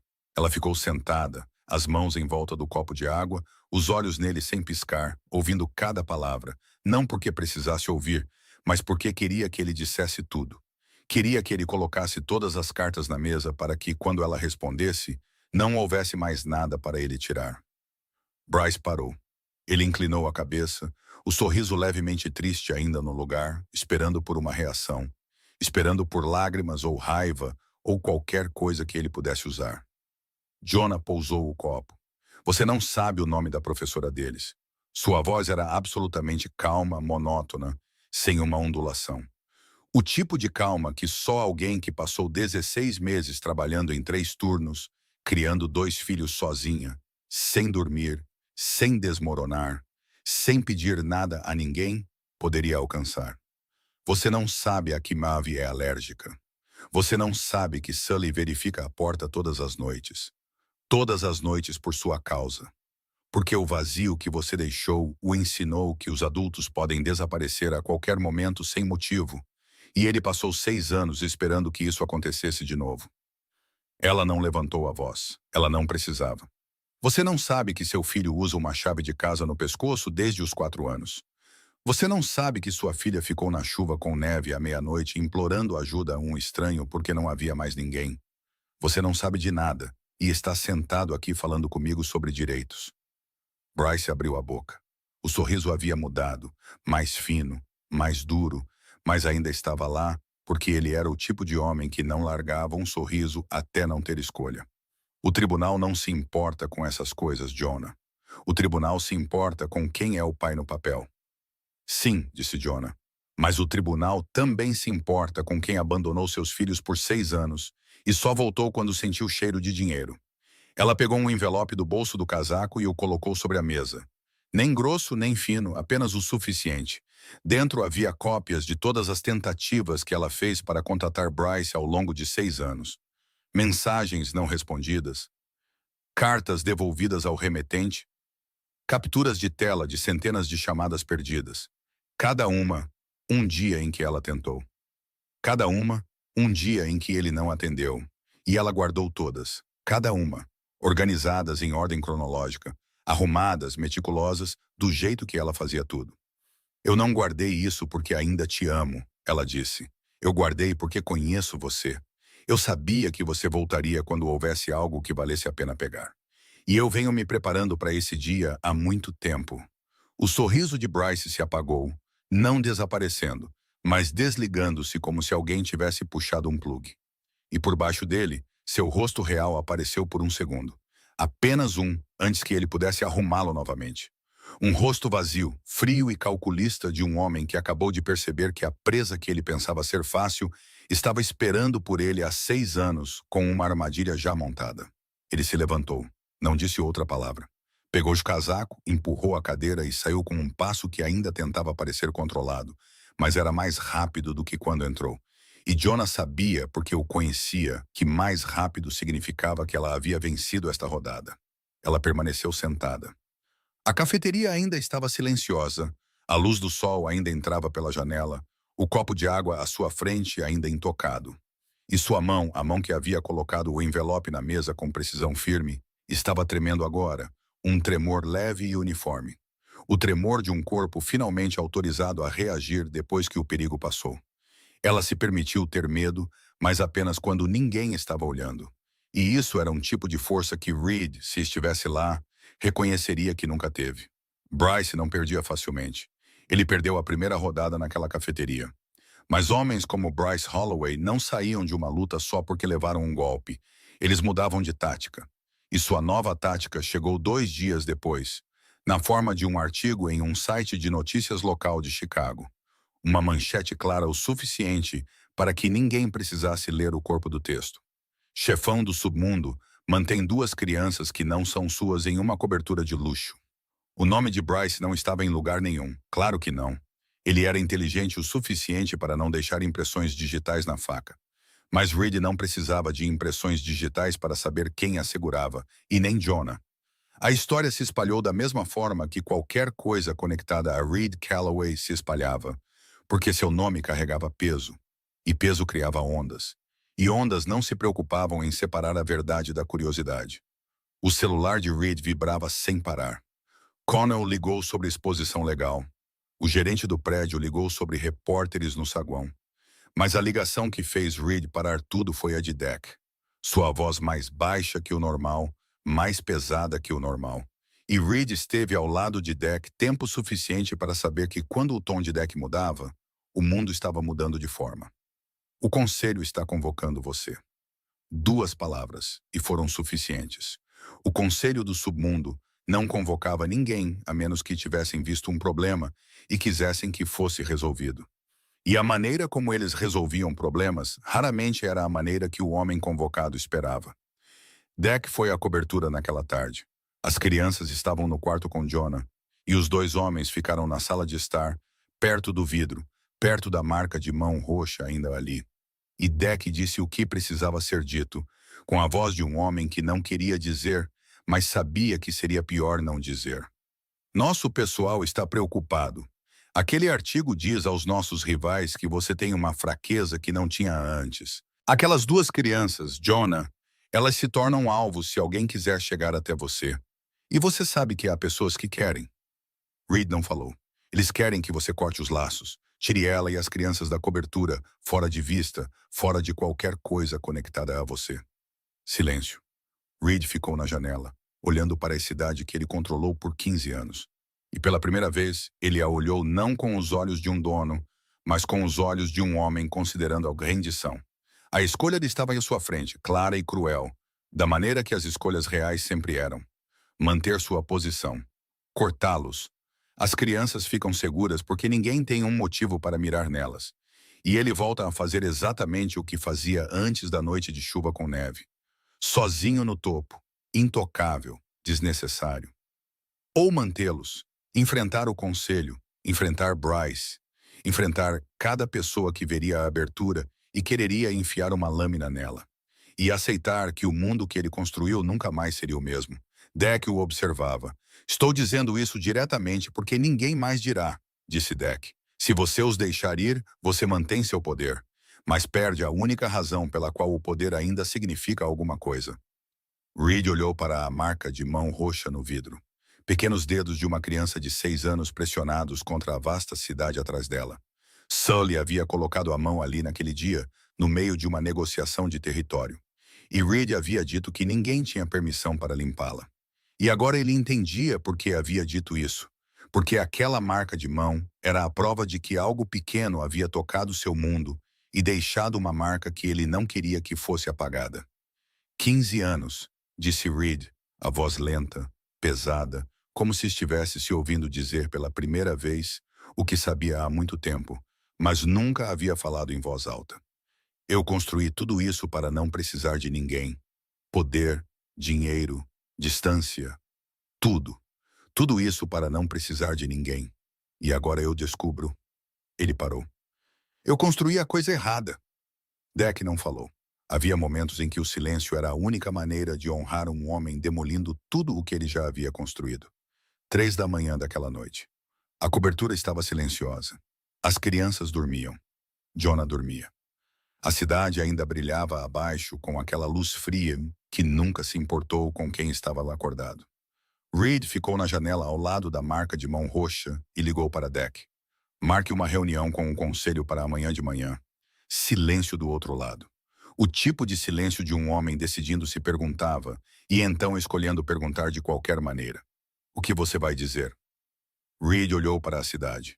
Ele não seria rei amanhã. A verdade. A sala de reuniões ficava no porão de um restaurante italiano no lado norte da cidade. O tipo de lugar onde o menu era a coisa menos importante, e conseguir uma mesa exigia o tipo de apresentação que o dinheiro não podia comprar. 7 homens estavam sentados ao redor de uma mesa de carvalho quando Reed entrou. E ele entendeu imediatamente, pela maneira como se arranjaram, ninguém na cabeceira, aquele assento deixado vazio, que eles decidiram que ele não era mais quem pertencia ali, antes mesmo de ele abrir a boca. Reed não pegou a cadeira vazia na cabeceira da mesa. Ele puxou uma cadeira do canto, colocou-a no meio, de frente para todos eles, e sentou-se. Não acima deles, não abaixo deles, mas na posição de um homem que veio para falar, não para negociar. E ele falou, sem barganhas, sem ameaças, sem ferramentas do arsenal que 15 anos lhe deram. Ele disse a verdade. E a verdade naquela sala, naquele mundo, era algo que ninguém usava porque era perigoso demais, nu demais, desarmado demais. Ele disse que se afastaria das operações diretas, que transferiria o controle para Deck, que manteria um papel de consultor, não porque precisasse, mas porque a transição precisava de estabilidade. Ele disse que estava lá abrindo mão do trono, não porque foi forçado, não porque estava fraco, mas porque, pela primeira vez em sua vida, ele tinha algo que valia a pena manter e que importava mais do que aquela cadeira. E ele não ia fingir que a cadeira importava mais do que realmente importava. 7 homens o encararam. Ninguém falou por 15 segundos. E 15 segundos de silêncio naquela sala eram uma vida inteira. Porque este era Reed Calloway, o homem que nunca se rendia a nada, nunca recuava, nunca entregava o poder. E ele estava sentado na frente deles, oferecendo tudo com a voz mais calma que já usara. Deck estava no canto, de costas para a parede, braços cruzados, rosto em branco, mas seus olhos nunca deixaram Reed. E neles havia algo que, se você olhasse de perto, reconheceria como respeito. Respeito não pelo poder, mas pela coragem. A reunião terminou em silêncio, sem apertos de mão, sem promessas faladas, apenas acenos lentos de homens que acabaram de testemunhar algo que não esperavam ver e precisavam de tempo para digerir. Reed se levantou, empurrou a cadeira e saiu sem olhar para trás. Deck o seguiu até o estacionamento. O ar estava frio, a respiração virando fumaça, e os 2 homens ficaram lado a lado no tipo de silêncio que 15 anos juntos transformaram em uma linguagem particular. Tem certeza? Deck perguntou. Pela primeira vez tenho certeza de algo, disse Reed, e sua voz não carregava nenhum do arrependimento que Deck estava esperando ouvir. Deck assentiu, aceitando a transferência com um único aceno. Nada mais. Porque ambos sabiam que a cerimônia era para estranhos, e entre eles, aquilo era suficiente. Naquela mesma tarde, quando Reed voltou para a cobertura, Sully estava sentado no sofá, não brincando, não assistindo a nada. Apenas sentado ali, as pernas balançando de um assento alto demais, e a chave do antigo porão estava em sua mão. O cordão enrolado em seu dedo, girando lentamente para frente e para trás. O menino olhou para cima quando Reed entrou, e em seu rosto havia uma expressão que Reed aprendera a ler nas últimas semanas. O olhar que Sully usava quando estava prestes a dizer algo importante, mas não tinha certeza se dizer faria tudo desmoronar. Tio Reed. Sully. O menino olhou para a chave e depois para cima novamente. Se tivermos que voltar, eu ainda tenho a chave. Não era uma pergunta. Era uma declaração de uma criança de 6 anos que aprendeu que você sempre precisa de um plano B, sempre precisa de uma saída. Sempre tem que estar pronto para o momento em que as coisas boas acabam, porque toda coisa boa que ele já conheceu havia lá acabado. Reed sentou-se lentamente, baixando-se ao nível dos olhos do menino, como fizera na calçada na chuva com neve, como se sentara toda vez que a criança precisava ouvir algo verdadeiro de um adulto. E ele olhou diretamente nos olhos que eram velhos demais para o rosto de uma criança de 6 anos desde a primeira noite. Você não precisa voltar, ele disse devagar, palavra por palavra. Eu não digo coisas das quais não tenho certeza, e hoje tenho mais certeza do que nunca. Sully o encarou por um longo tempo. Os olhos do menino procuravam nos de Reed algo que ele procurava em todos os rostos de adultos por 6 anos e nunca havia encontrado o suficiente. Certeza, permanência, não desaparecimento. Então ele tirou a chave do cordão. Dedos pequenos seguravam o latão manchado. A chave que pendurou em seu pescoço por 2 anos, que o acompanhou em cada verificação de porta às 3 da manhã. Cada manhã em que ele buscava sua irmã. Cada momento em que ele teve que ser um adulto antes de ter permissão para ser uma criança. Ele colocou a chave na palma da mão de Reed. Guarde para mim. Reed fechou a mão em torno dela. Pequena, leve e mais pesada do que qualquer coisa que ele já segurou. Mais pesada que contratos, mais pesada que armas, mais pesada que 15 anos de poder. Porque este era o peso de uma criança de 6 anos, finalmente decidindo que não estava mais se preparando para fugir e entregando esse peso a ele. Naquela noite, Reed colocou a chave em sua mesa de cabeceira. Ele não a trancou, não a escondeu. Apenas a colocou lá, onde qualquer um que passasse pudesse vê-la.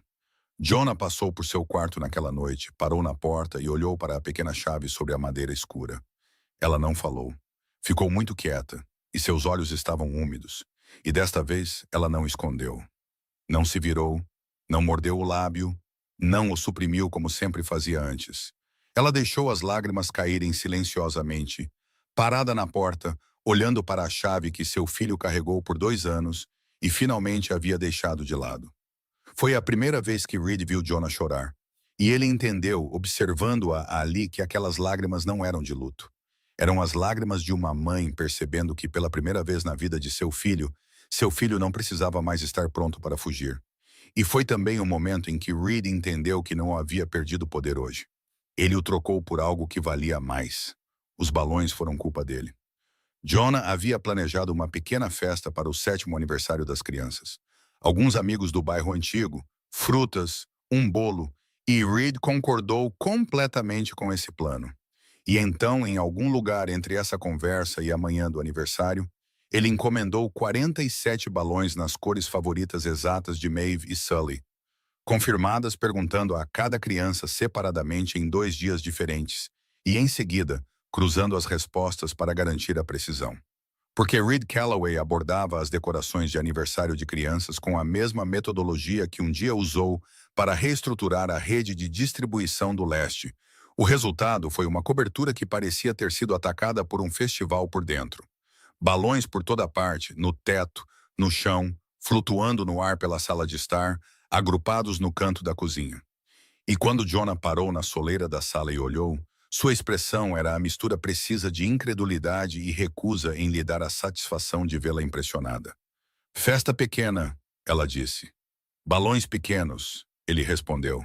Ela pressionou os lábios da maneira que Reed aprendera, que significava que ela estava segurando o riso atrás dos dentes por pura força de vontade.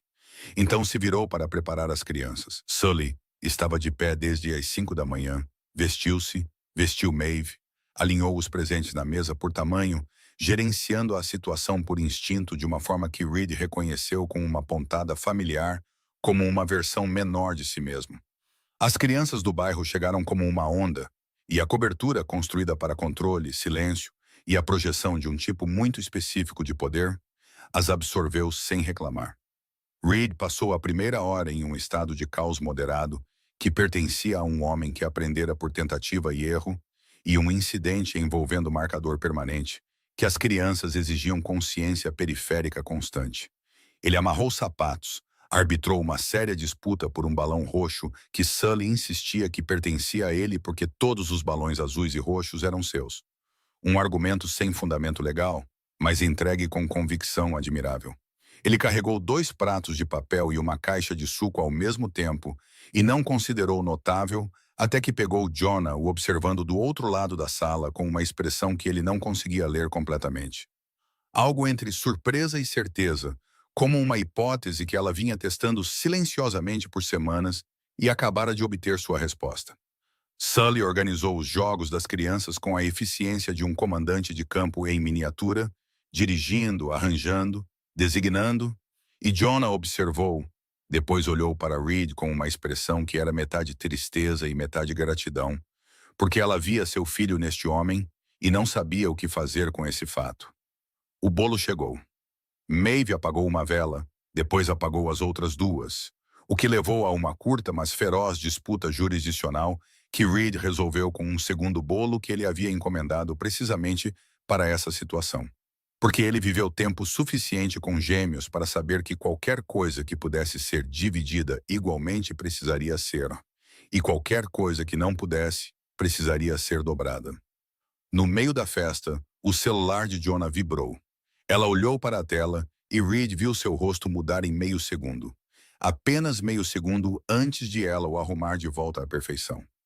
Ela desligou a tela, guardou o celular no bolso e não deixou que isso tocasse a festa.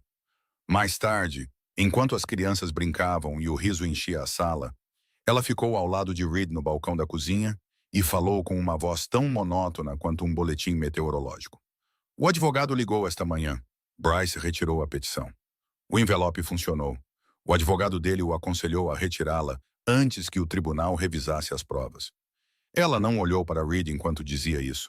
Sua mão segurava um copo de água e Reed viu, porque ele sempre via, que sua mão estava tremendo ligeiramente. Muito ligeiramente. O tipo de tremor que apenas alguém parado perto notaria. Reed não disse nada. Ele apenas se aproximou um pouco mais. Perto o suficiente para que seu ombro ficasse perto do dela. Perto o suficiente para que ela soubesse que ele estava lá, sem que ele precisasse dizer em voz alta. Depois do bolo, depois do caos, depois que as crianças convidadas foram para casa e a cobertura lentamente se acalmou, Maeve e Sully encontraram Reed na janela. Eles subiram em seu colo com a confiança fácil de propriedade que vinham praticando por semanas, um de cada lado.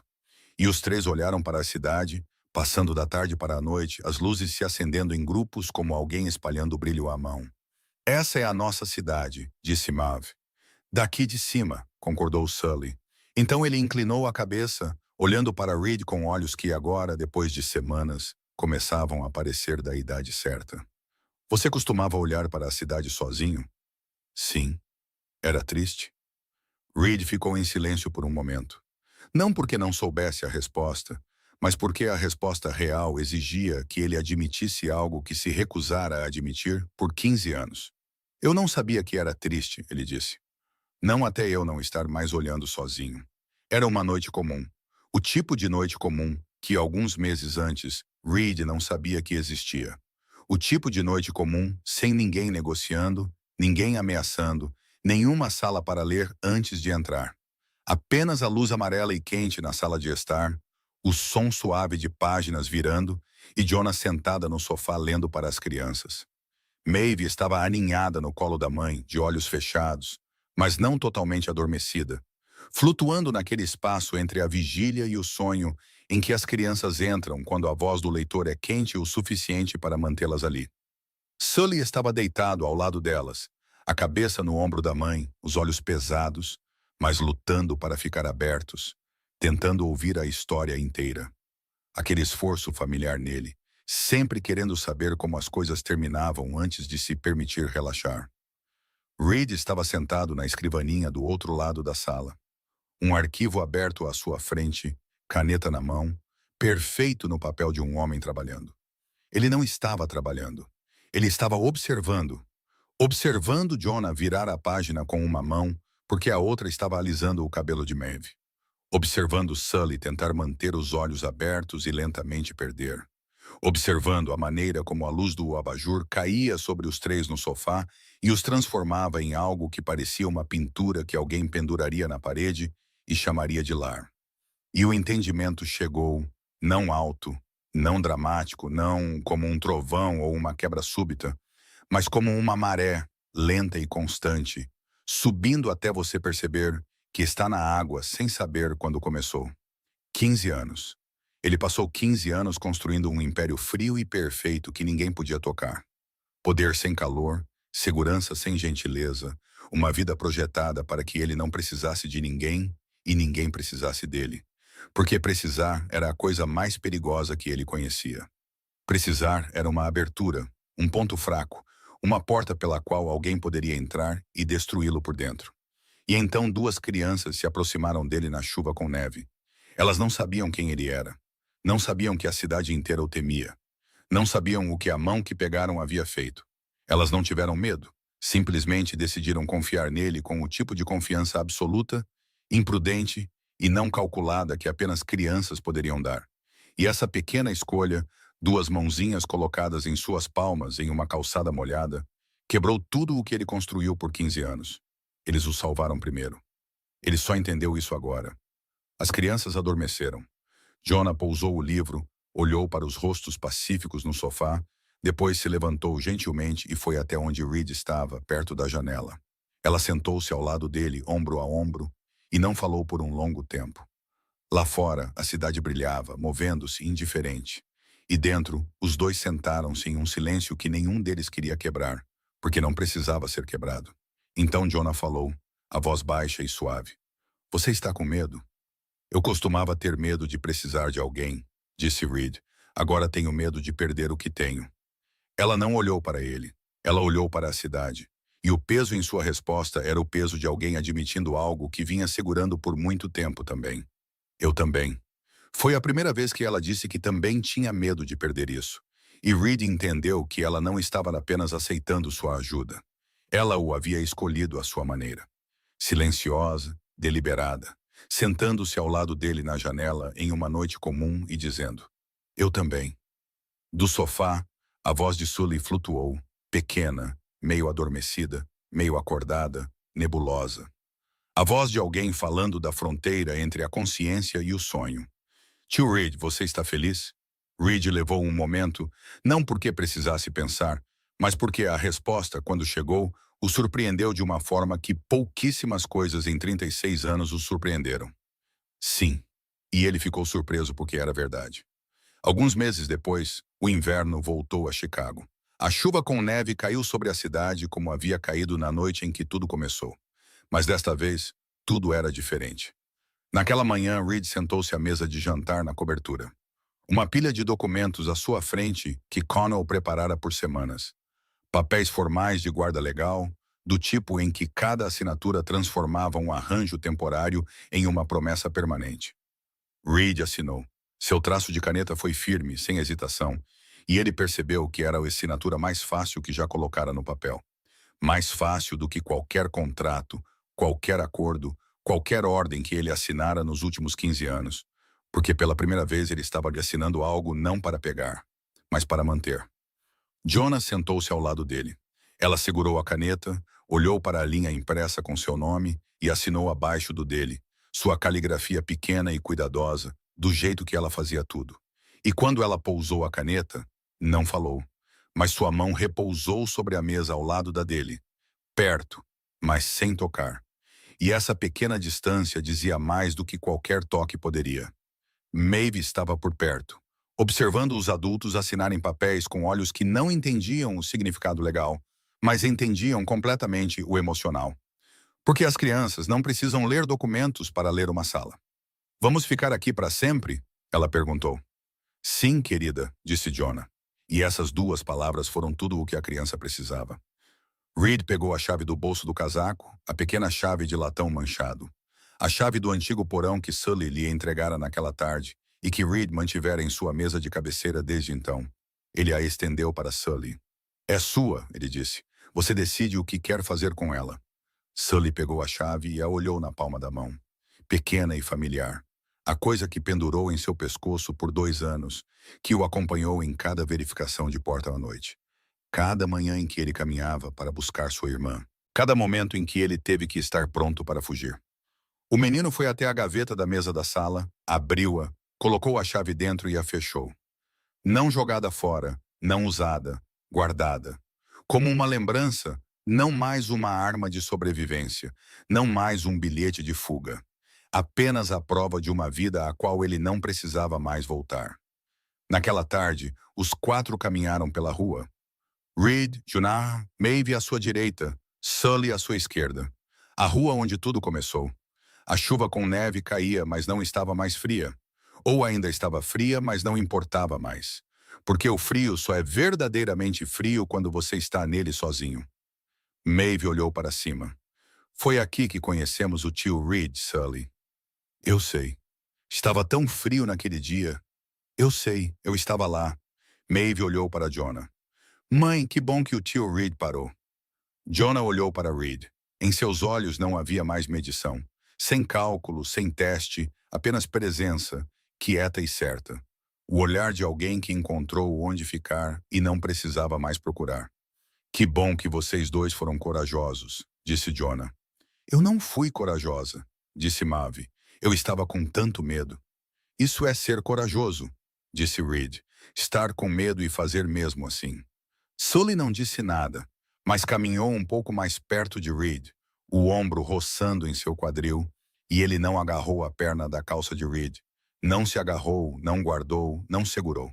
Ele apenas caminhou ao lado dele. Comum, natural, como um filho caminhando ao lado de seu pai. Não porque alguém lhe disse para fazer, mas porque ele escolheu. Quieto, sem cerimônia, da maneira como ele escolhia tudo o que era importante. De volta à cobertura, risadas enquanto os casacos eram tirados. Maeve discutindo com Sully sobre sapatos. Jonah dizendo a eles para lavarem as mãos. Sons comuns, sons de vida, os sons que esta cobertura nunca conhecera antes daquela noite de neve, e agora não conseguia imaginar a vida sem. Reed parou na porta por um segundo e olhou para dentro. Sully tirou os sapatos de Maeve para ela, porque ela estava com dificuldade com os cadarços. Jonah pendurou os casacos, olhou para Reed e sorriu. Um sorriso pequeno e rápido, destinado apenas a ele. Luz amarela e quente, calor, o som da vida. Ele pensou naquela noite. Chuva com neve em uma rua vazia. Duas pequenas sombras sob um poste de luz, mãos geladas colocadas nas suas.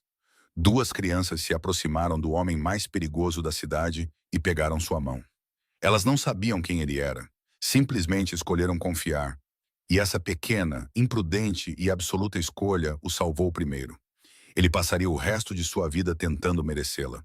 Eles seguraram a mão do homem mais assustador da cidade, e ele nunca mais foi o mesmo. Ele abriu mão do trono, enfrentou o fantasma do passado dela e deixou um menino de 6 anos ensiná-lo que a verdadeira força é ousar deixar ir. Esta história nos lembra que, às vezes, a pessoa que te salva não é a mais forte, mas a mais corajosa. Mesmo que seja apenas uma criança tremendo na chuva com neve, e ainda assim não desistindo. Que a verdadeira força não reside no poder ou no dinheiro, mas na capacidade de abrir o coração quando o mundo inteiro te ensina a fechá-lo. Que família nem sempre é sangue. Às vezes, família é um estranho que para quando a cidade inteira passa direto. Se esta história tocou você, por favor, clique em gostei para que mais pessoas possam ouvi-la. Compartilhe este vídeo com as pessoas que você ama. Aquelas que precisam acreditar que as pessoas certas se encontram, mesmo no escuro. E se você ainda não se inscreveu no canal, inscreva-se para continuar ouvindo conosco mais histórias emocionantes todos os dias. Como esta história fez você se sentir? Ela te lembrou de alguém na vida real? Uma mãe resiliente, uma criança corajosa, ou um estranho que parou quando ninguém mais o fez? Compartilhe nos comentários abaixo. Nós sempre lemos e valorizamos cada linha de sentimento vinda do fundo de seus corações. Desejando a todos que assistem a este vídeo muita saúde, uma vida alegre e paz a cada dia.